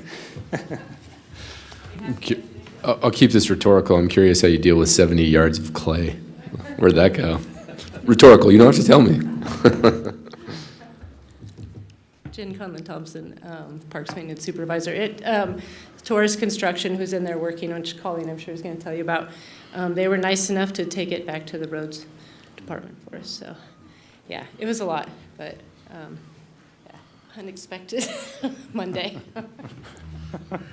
Yeah, you never know what you find when you show up to work. Thank you. Item number 9, parks reports. Thank you. For the record, Colleen Wallace-Barnum. So I've got quite a bit. I usually kind of gloss over these, but I want you to know that it has been a challenging couple of months, and I could not be more proud of the people that I work with to manage some significant challenges that we faced. Just in the park report itself, I'm going to kind of gloss over some of the highlights. We still are doing public programming. We tied up, our Galena Campfire Program series, our Lazy 5 music series, all amidst, some other challenges we were facing. As Jen mentioned, we on July 21st had a 200-year event out at Hidden Valley. If anybody lives out there, the community, in addition to the park, took a pretty major hit. It was considered a debris-laden flood. So what that means is, no matter what infrastructure we had in the park that was going to move stormwater, was not going to move debris. Okay, so like Jen showed you, all that silt and debris that came onto the field is throughout the entire park. So we wound up having to, we had a drone footage, within a couple of days of that event, just to see areas that we weren't going to be able to get to due to the wet, that really wet, slick nature of the soil. And the damage that was done. So we made the decision immediately to close the park because it was not safe. And Frank Torres is our he's not our capital projects here, sorry, he's our park project and safety coordinator, so he does all projects for the county under $100,000. So he quickly moved into action along with Jen. They both did a rapid assessment of the park. Basically, it was determined we need to close it until we can get some of this damage repaired. I'm also really proud of the work that was done by the roads crews. They not only helped the park, but they also helped the community tremendously.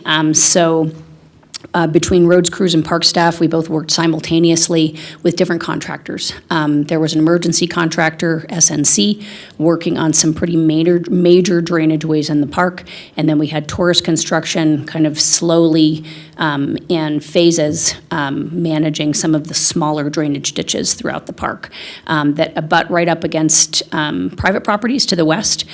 So we were taking care of those and making sure we weren't making matters worse and clearing the areas that were, again, debris laden. I will tell you, it was rock and soil and trees and shrubs, all sorts of things came out of the hillside. And they were all being brought to the roads yard over on Longley Lane, and they were joking that they were making the next sledding hill because it was a huge pile of dirt, and when it snowed, it was going to become a ski hill or a sledding hill. But they did eventually, that was all gone. It had all gone to the Lockwood landfill. Anyway, we were able to open the Mia Vista entrance, which is the south entrance of the park, on Friday, August 15th. And then we chose again to do this phased approach of reopening that park because we knew there was just going to be too much. So we focused again on the major drainages first to make sure if we had another event of rain that we weren't going to get hit again. And then really focusing on the roadways. The roadways were completely obstructed with all of this debris. We had several groups, by the way, lots of members of the public and groups came out wanting to volunteer and help. So that was very nice to hear of the support from the community. But we got the tennis courts cleared, the picnic pavilion, the parking areas, and then that's just really to be able to reestablish all of the parking for the for the recreational amenities. And then we reopened to the public on Tuesday, September 3rd. So it was like 6 weeks, and it took a long time, but I think it looks really good. And then we're still working on it. So this is still a work in progress. This is not done. So we still have to do the horse arena, the parking lots associated with the horse arena, a portion of the Eastern Loop Road, and then just reestablishing the drainages, culverts, roadways, and parking lots. So it's still ongoing, but we're getting a lot closer. I did want to mention that we had 2 volunteer wild horse groups, Shannon Windle with Hidden Valley Wild Horse Protection Fund, and then also Karina Vance with Wild Horse Connection. We work closely with those groups. We have the same goal, which is really to keep the wild horses out of the park and back in the hills where they should be. And so they worked to help get some temporary fencing in order.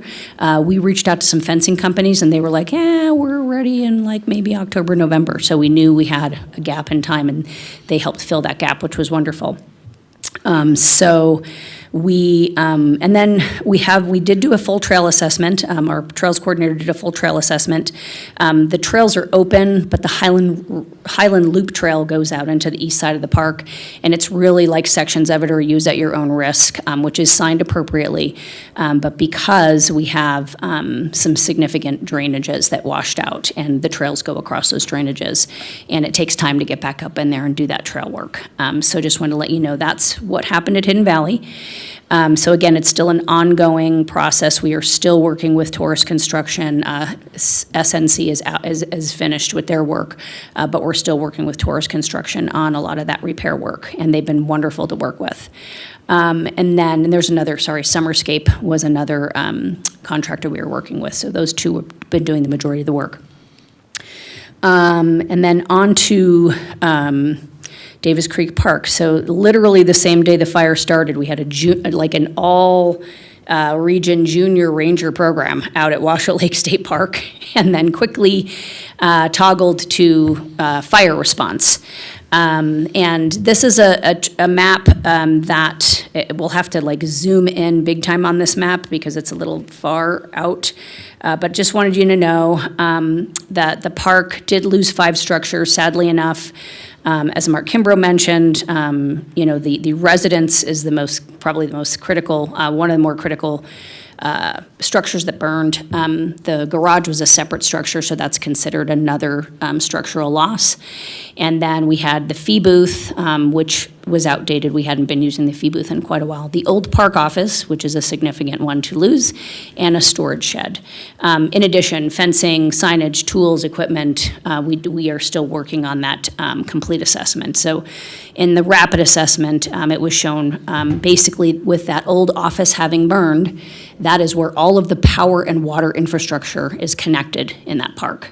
So with that having burned, we have to basically reestablish those utilities. So the complete assessment is still ongoing. We then need to get a plan once we know what we've lost completely. We need to have a plan to demolish and make safe all of the burned areas with the structures. And then at that time, we can begin the reestablishing of the utilities. We met on site yesterday with an electrical contractor just to kind of get an idea of what it would take. And then we may be able to partially reopen the park, but we're going to wait until we know it's completely safe. And we do not have a time frame on that yet. So for Davis Creek Park, so according to this map, and actually Jay and his team created this map, so I appreciate it. So Brandon, this portion that you see here, it's part of Galena Creek Park, and I'm going to have to put my glasses on.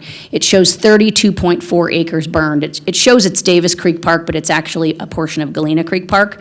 The park actually went all the way up north, as you all know, to Galena Creek Park. So that was a portion of Galena Creek Park that burned.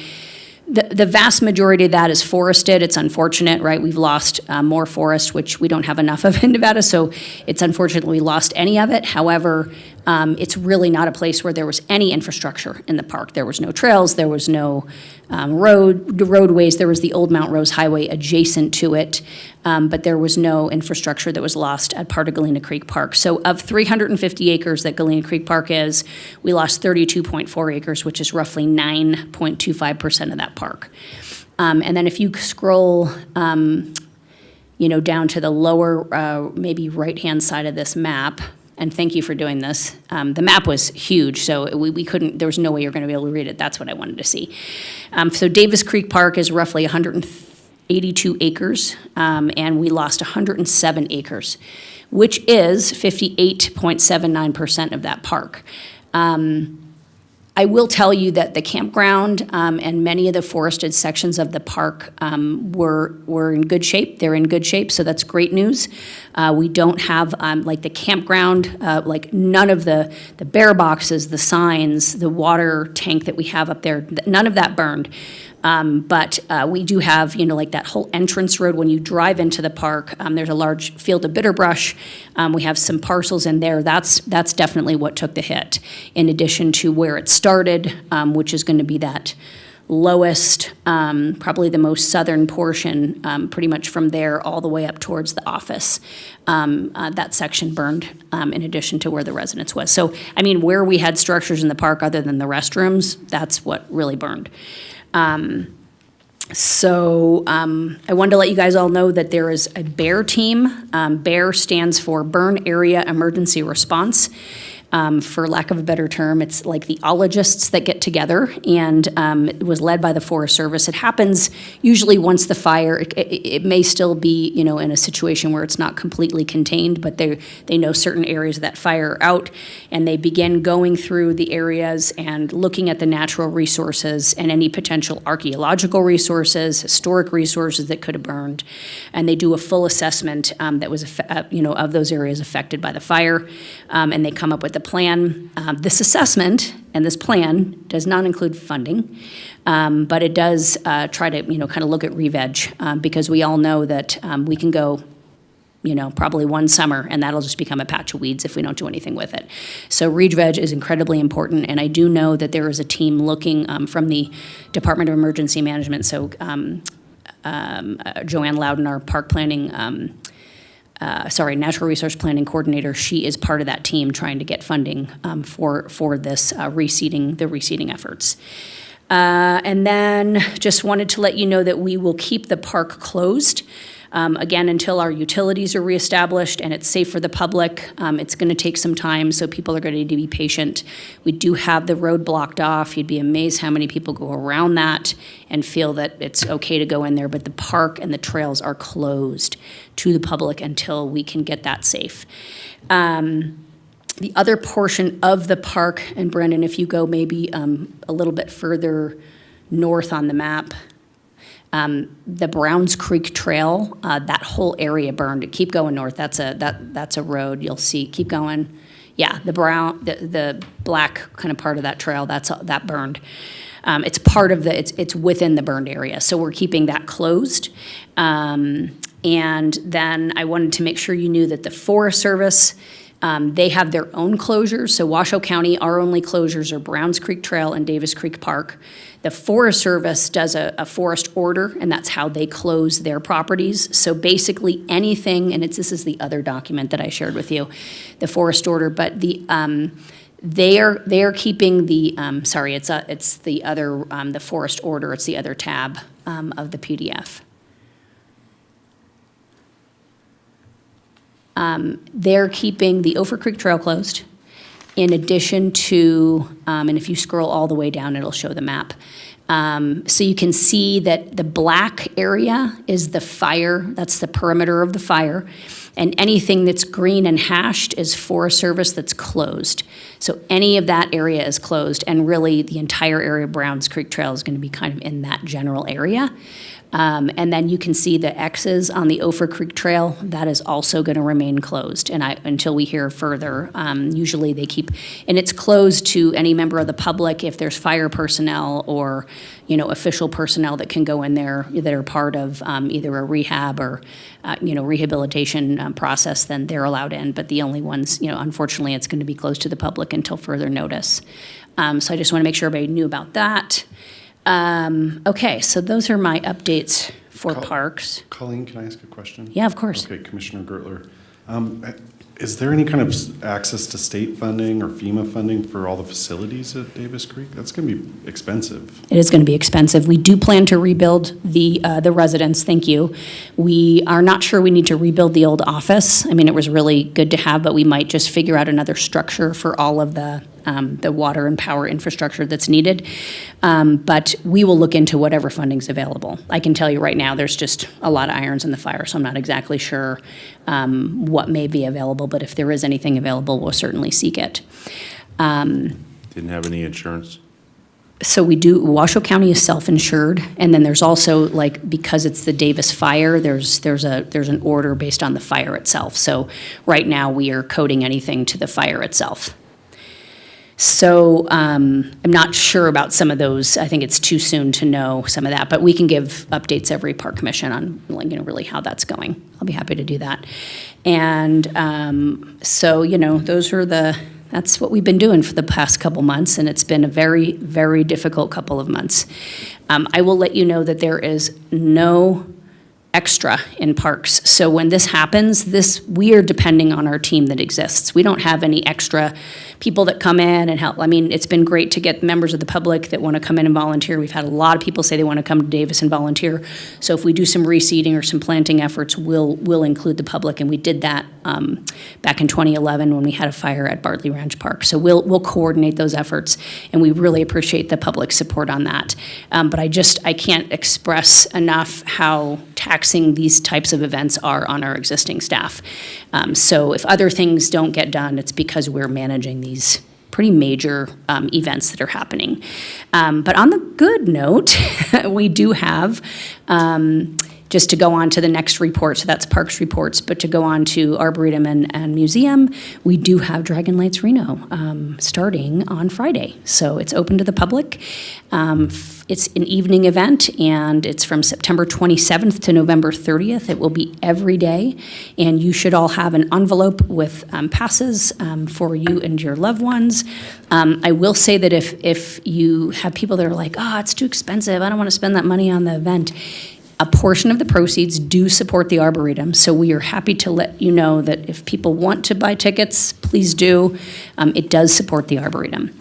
And then the museum and the Arboretum combined, I just wanted to make sure you all got a copy of that annual report for the May Foundation. We will be meeting with the May Foundation on Monday, October 14th. It's exciting because they're going to be here during Dragon Lights Reno, so we're excited to kind of show that off to the foundation.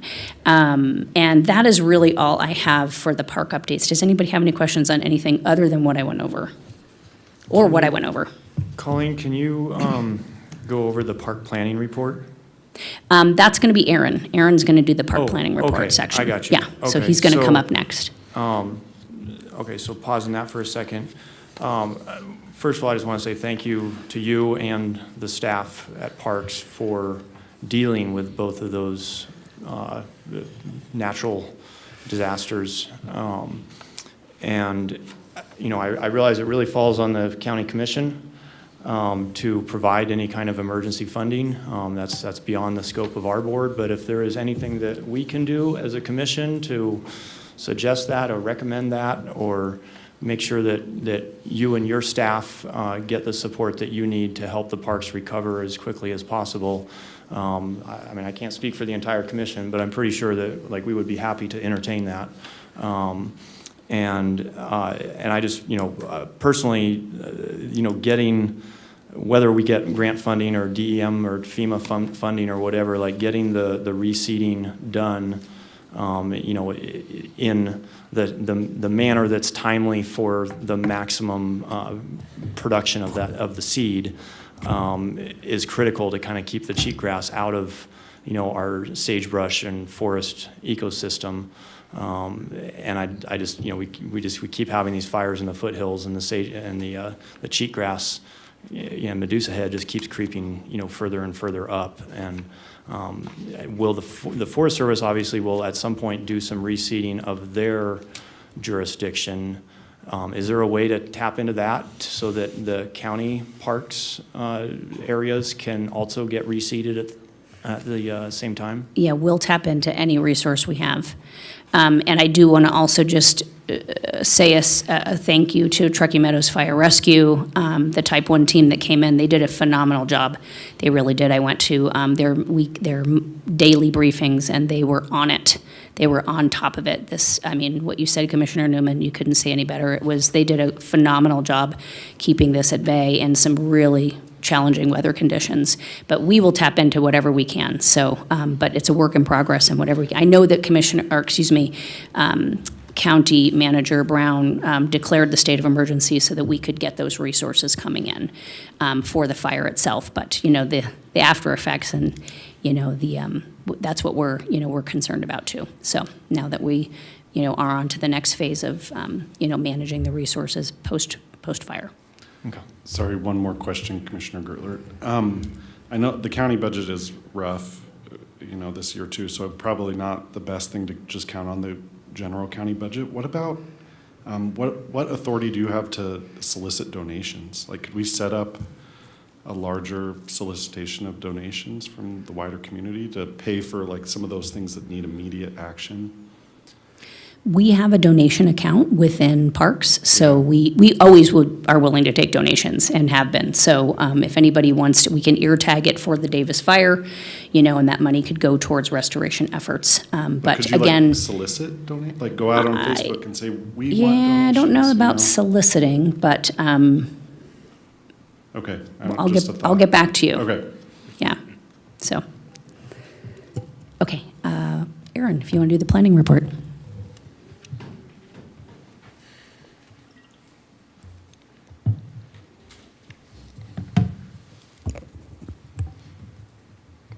Good afternoon. For the record, Aaron Smith, Division Director of Operations. So, planning updates. Phase 1 of the South Valleys Regional Park project has been, the design work has been completed. We submitted for a grading permit with the City of Reno.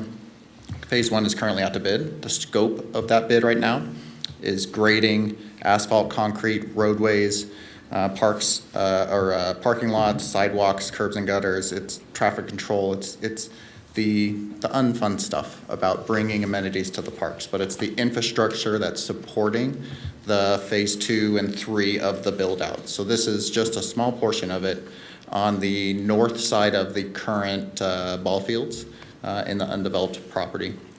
And if I could ask the chair for Deputy District Attorney Gustafson's advice on whether or not we can share a map of a bid document that's currently open to bid. Is that something that we can show or share? The advice that we had previously gotten was not to influence the bid, obviously, but there's obviously some appetite to see what is on that plan set. That is available online for anyone that was interested in that bid. It is. So Demand Star is open to the public, where you can actually get the bid documents as a package as a whole. Jen Gustafson for the record. I'm not familiar with that. Okay. So I don't know that I can answer your question just off the cuff during this meeting Okay, about, sorry to put you on the spot. about the confidentiality of in-progress bidding documents. Okay. So, sorry. Okay. If I asked for the commission to see it, would that help?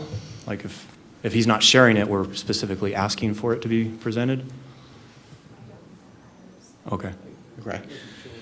Because it's an open bid, we don't want to influence the bids in one direction or another, or influence who bids on those, so there's just concern about that. But I can say that a soccer stadium is not in that design plan, which I think is the question that's being asked without explicitly being asked.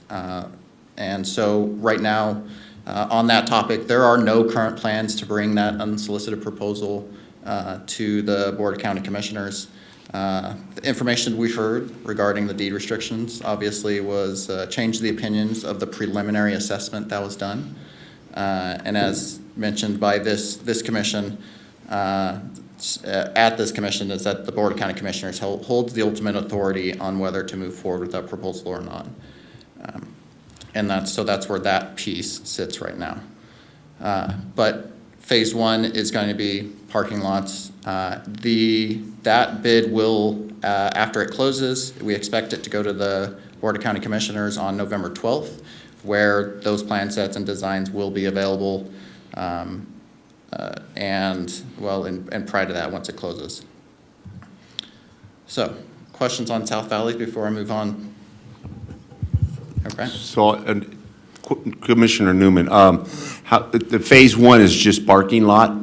So yeah, phase 1 is the use of ARPA funding, so for the main financial resource of doing some parking lots and some streets that would provide the needed infrastructure to do any of the other build out in the rest of the park. So how many can you answer how many parking spaces are going to be? I don't have that in front of me. It's as many parking spaces that would be required for maybe 3 flat fields and maybe 4 softball fields. I mean, you can see if that answers your question. Yeah, go ahead. For the record, Colleen Wallace-Barnum. So if we didn't go out to bid right now, we would lose that ARPA funding. So it was critical for us to get the design done and to move forward on bidding on this phase of it, because we can only utilize that $2 million that we have for ARPA. We are certainly actively engaged with private funders and with other folks that want to potentially fund, but we have to do that as a separate bid. This bid is simply just to get that $2 million and to get the ball rolling, because we don't want to lose the opportunity to use it. Still kicking around what the scope of this bid is, and we saw a very simple diagram with a yellow highlight around the area in question. Can we put that up on the board, up on the screen? There's no proprietary information in there. It's for information only. There's no specs. There's no specific grading requirements. There's just a general arrangement with a highlighted border. So Jen Gustafson It's for the that record. document you sent me, Aaron. So I think the question that you had asked earlier was about sharing what you're getting from the vendors, like the bids from the vendors, correct? No, this is part of the bid package. So this is. This is your request for proposal that you sent out? Yes. Okay, I don't believe that would be confidential in any way. I think what I thought you were asking me earlier is bids are starting to trickle in, but the period of time is still open, right? And so generally, the bids as they're coming in, if the period of time is still open, those wouldn't be published, because then, a vendor could just underbid somebody that's already submitted their bids. So I thought that's what you were asking me, but if you're asking me the information as part of our request for proposal, then yes, you could publish that. Okay. Yeah. Well, we just did, so. There we go, yeah. It would be illegal to have the county even look at a bid prior to the opening date. Right. Under state law. I mean, that's- Okay, thank you for the clarification. And so what we're looking at here on the screen is the phase one scope, essentially. It's the parking lot features, it's some traffic, it's some storm gutters, and that's essentially it. This is the use of our ARPA funding. We make sure we capitalize on that opportunity so that the future phases of the park could be developed. Well, there's going to be a ton of parking.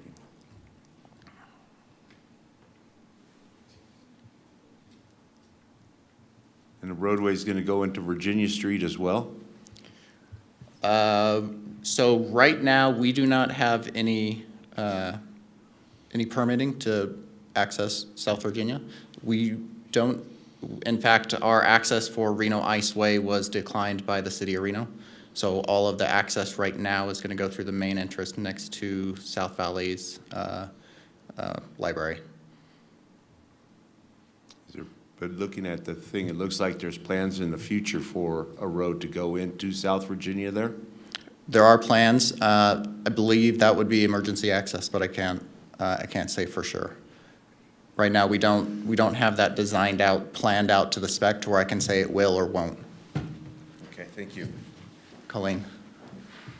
For the record, Colleen Wallace, Barnum Park Superintendent. Just so you know, White's Creek flows through this property, the northern parcel, that dotted line that goes through the parcel that says future phases, and there's kind of something above it and below it. That is another parcel that's part of the park that's in the city of Reno sphere of influence. We have to go through the city for all of that permitting, even though it's a Washoe County project.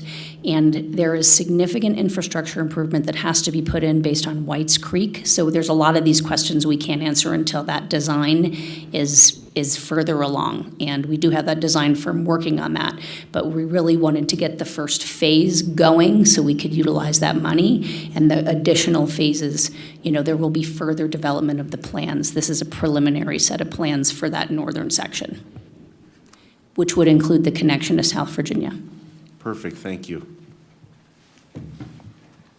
So this more or less takes, on a Saturday, the overflow parking off to the side is used, for the multiple youth games that are happening. So this more or less is just taking that area, putting in the curb and gutter, asphalting it, paving that parking area so that we can use up the ARPA allocation prior to it disappearing. Correct.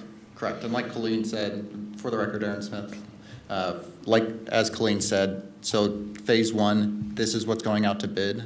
And then the future phases, We have a preliminary design for this, so the orientation of those other amenities, may change. But for phase one, this is what the money's being spent on. Do you expect that the city of Reno may change their mind on the Reno Ice Way access in the future? We have a rock star engineer who's working on it, and he's been unsuccessful. So I can't say that it will. Do you know their justification for that denial? I believe it's the neighbors don't want traffic through. There are, on the north side of Reno Iceway, I believe there are a number of apartment complexes, and I believe they are opposed to it. And that was the reservations from the city of Reno.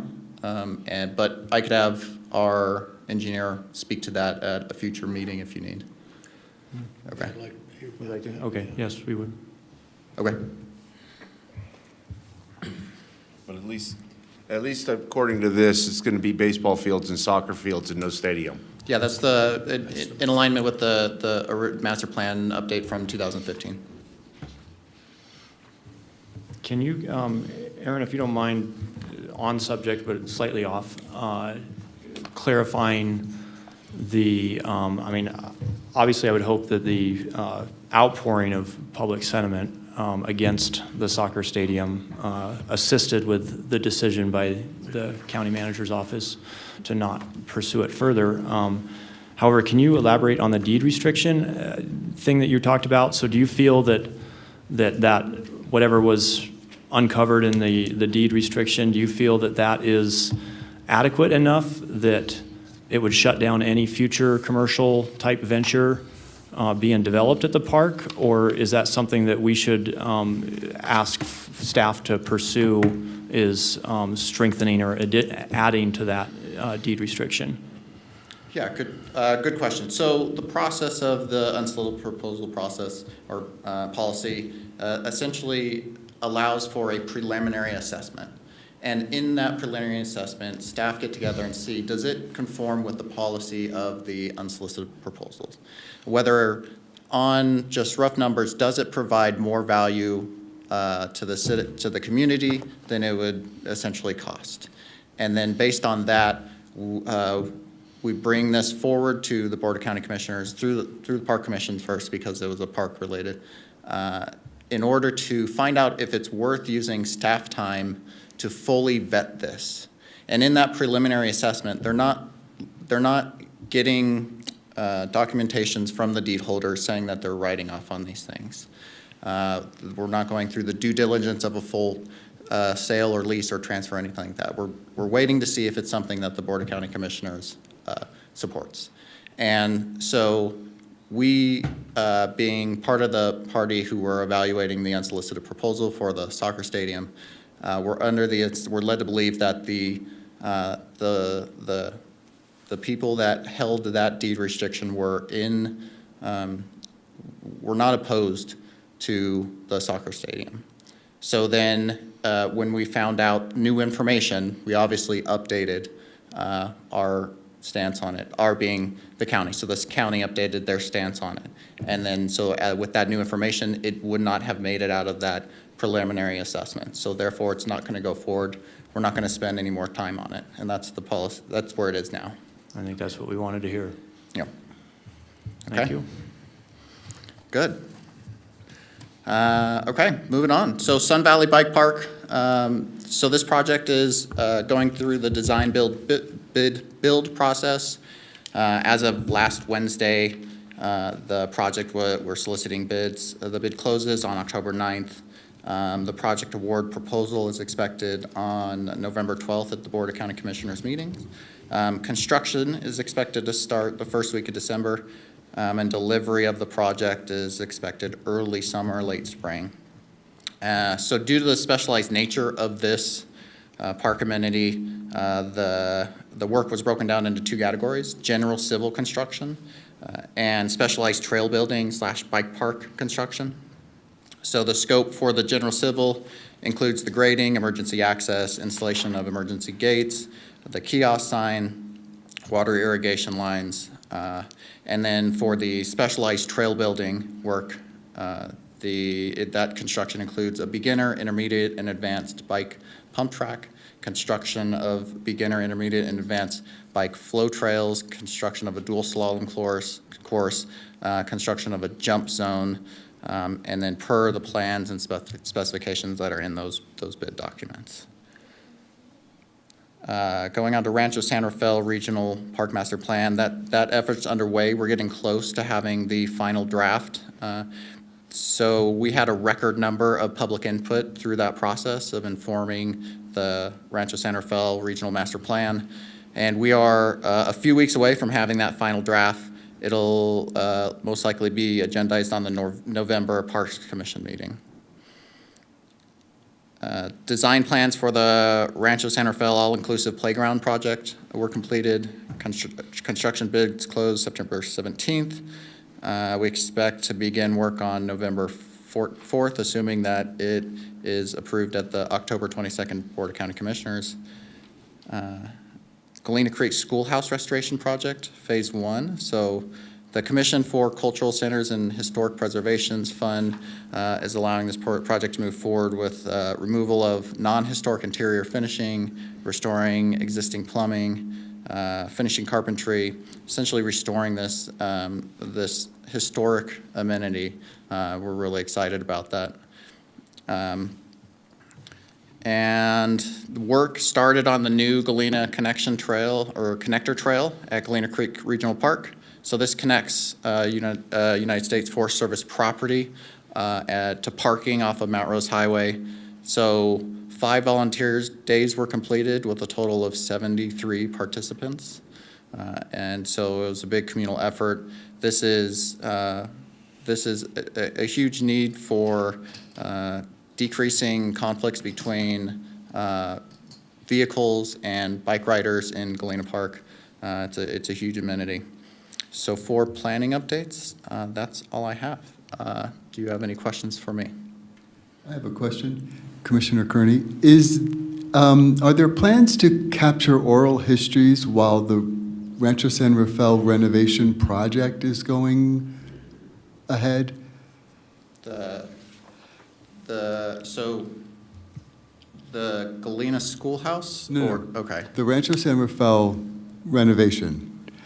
Are there plans at that level to collect oral histories from the community that add to the renovation and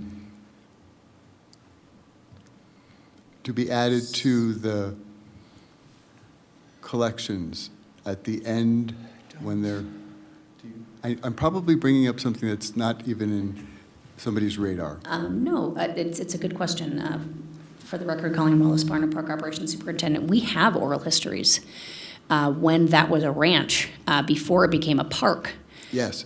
So we actually have those histories. Now that we're going from one phase to another, I'm wondering if there's another effort to gather more oral histories as we go from this phase to the next. Right. I don't know that was in the master plan. I will have to look at that and get back with you and find out if we had an oral history component to the creation of the master plan update. Because I'm seeing too that when you spent more money on the archivist, that in my brain goes hand in hand. An archivist gathering oral histories on such a major undertaking as a park turning over it. See where I'm going with that? Yes. Yeah. So I'll look further into it, and I'll either myself or Faye Marie Picard, our park planner, who's really been leading this effort, can get back with you. Thank you. Okay. If there's no more questions, that's the end of my planning report. Any other questions or comments from commissioners on parks reports? Thank you, Aaron. I think you're number 10, Director's Report. Here I am again. For the record, Aaron Smith, Division Director of Operations. I should have just kept going because these two things blend together. So my first update is we have posted the Operations Superintendent CSD Parks position. This is Colleen's position. And Colleen has served this community with her her heart and soul, her passion. It's going to be difficult to find someone as well-rounded and as dedicated as she is. I'm optimistic, but so if you please spread the word.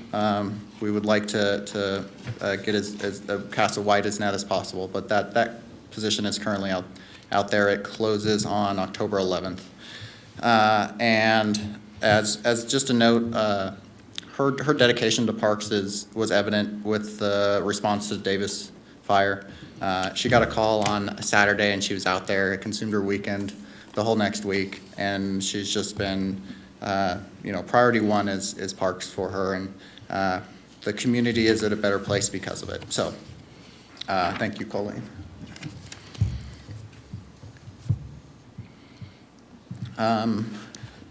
On Board of County Commissioner items that have passed, River Bend open space.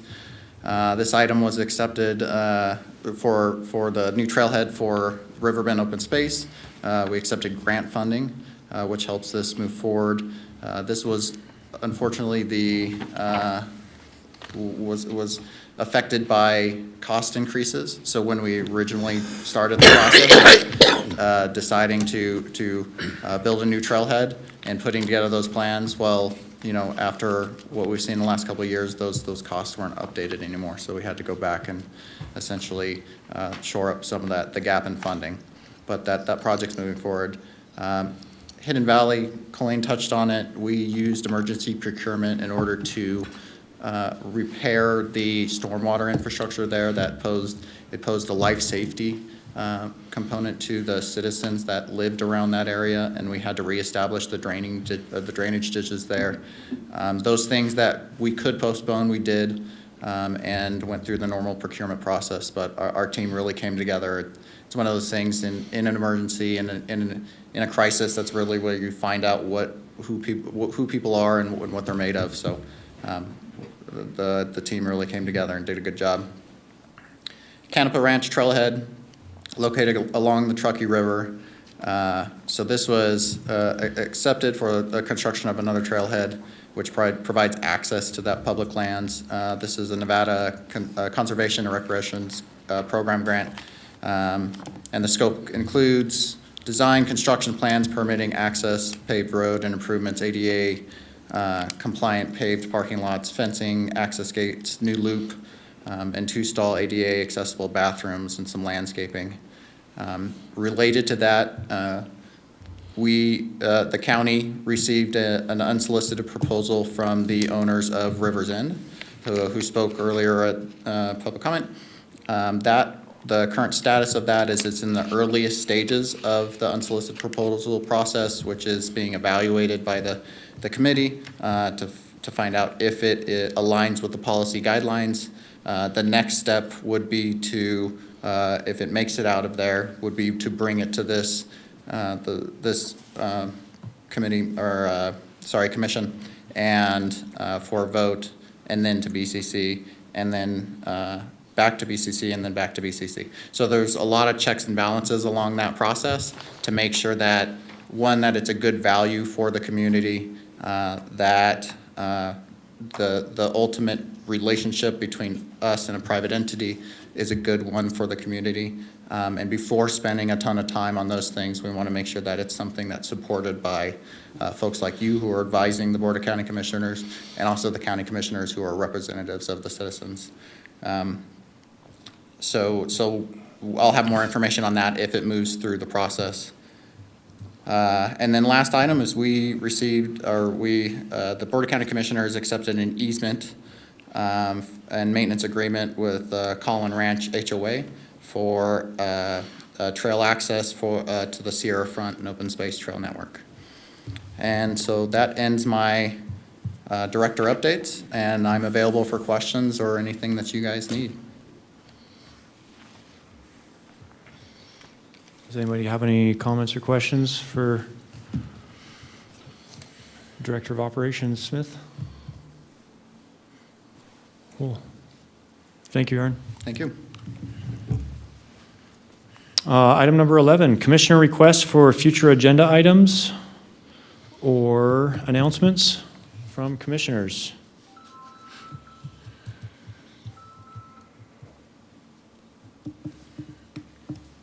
I hit it at the Hearing- beginning on my comment. Hearing none. Moving to item number 12, public comments. Do we have any public comments?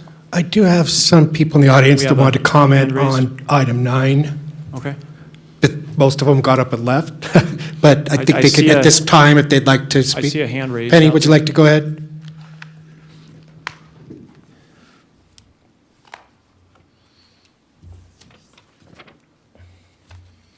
Mark Radau would filled out a card too. Penny Brock for the record. I'm here about Cedar Valleys Regional Park. Glad we were such the topic today. So this became a park in 1990, thanks to the gift of a wonderful doctor. His family holds the infamous deed that you now talk about. There's certain parameters that have to be met within that deed. So in 1993, the first master plan was done. At that time, they said it would take $15 million to develop the park in full. There was another master plan done, 2008 something. The last one was 2015. Our park, we feel like it's the stepchild. Why is it still sitting there basically undeveloped? It's now become a target of developers. It's considered prime raw land out in the South Valleys. We, the taxpayers, we, the residents that live out there, we want it to be fully developed as the doctor and his family want it to be. There's very little open space out in there. Our kids need it for their baseball, their soccer. The dogs need it. The retired people need it for their walks. We need it developed. We're not going to go away.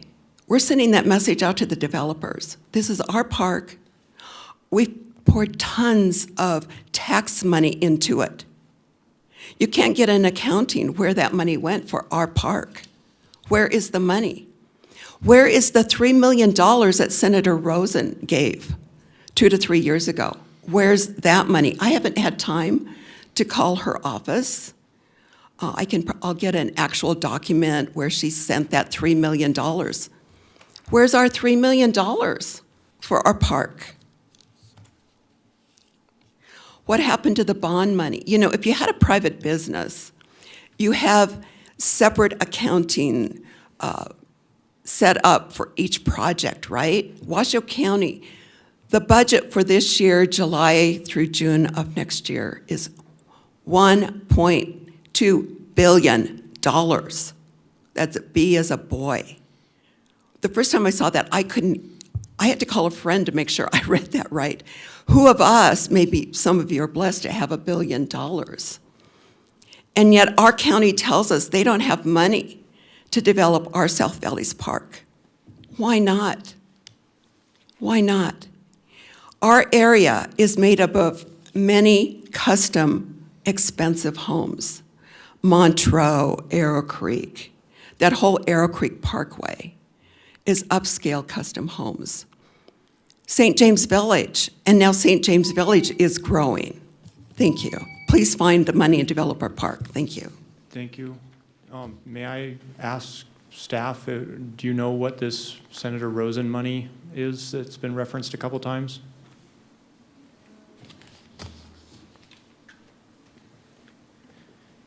For the record, Colleen Wallace Barnum, that was in 2023, and that money did not come through. So we did not receive any funding from Senator, it was actually Senator Cortez Mastro's office. Okay. It was put together as a grant proposal and initially accepted, but then denied. So it was the county applied for the money and the feds didn't fund it? Correct. Okay, thank you for that clarification. And just for the record, the Parks Commission has a budget of 0. Like, we don't deal in finances of parks. So that I agree with you, but probably let the county commission know of the public demand for making South Valleys happen, because I know personally I would love to see everything that you talked about materialize. Was there another public comment? Mark Radau?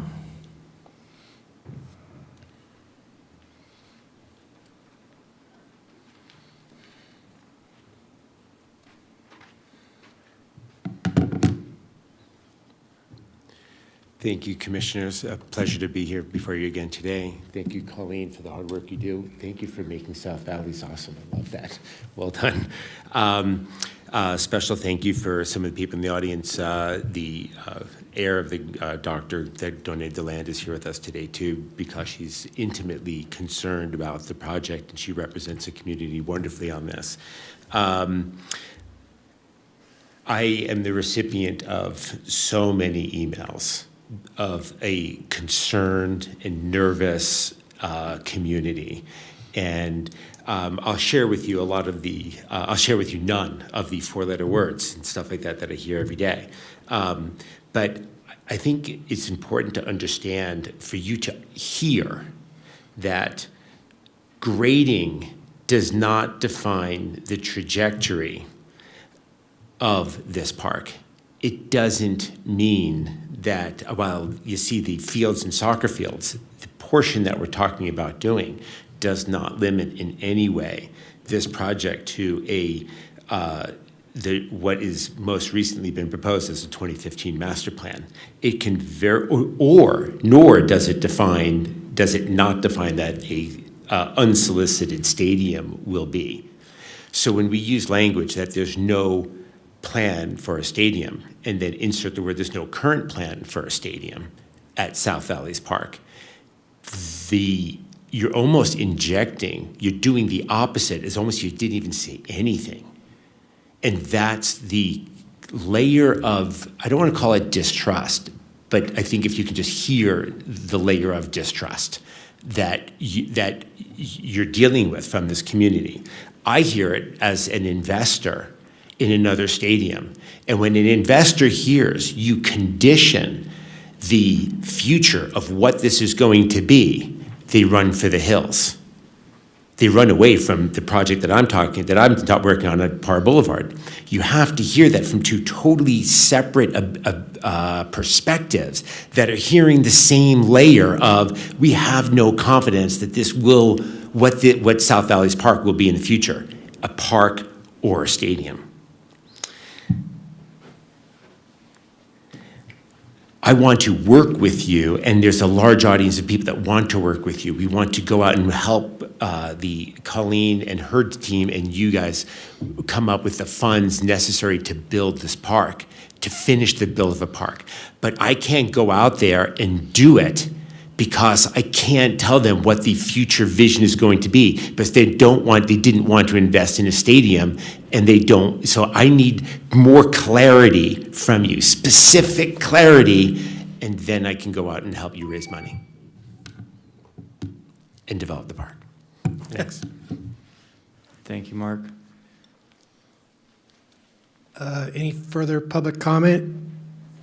Looks like there is no more public comment in chambers. I have no comment on Zoom. All right. Thank you very much, Brandon. It appears the next item is adjournment, so the meeting is hereby adjourned. Thank you all for attending.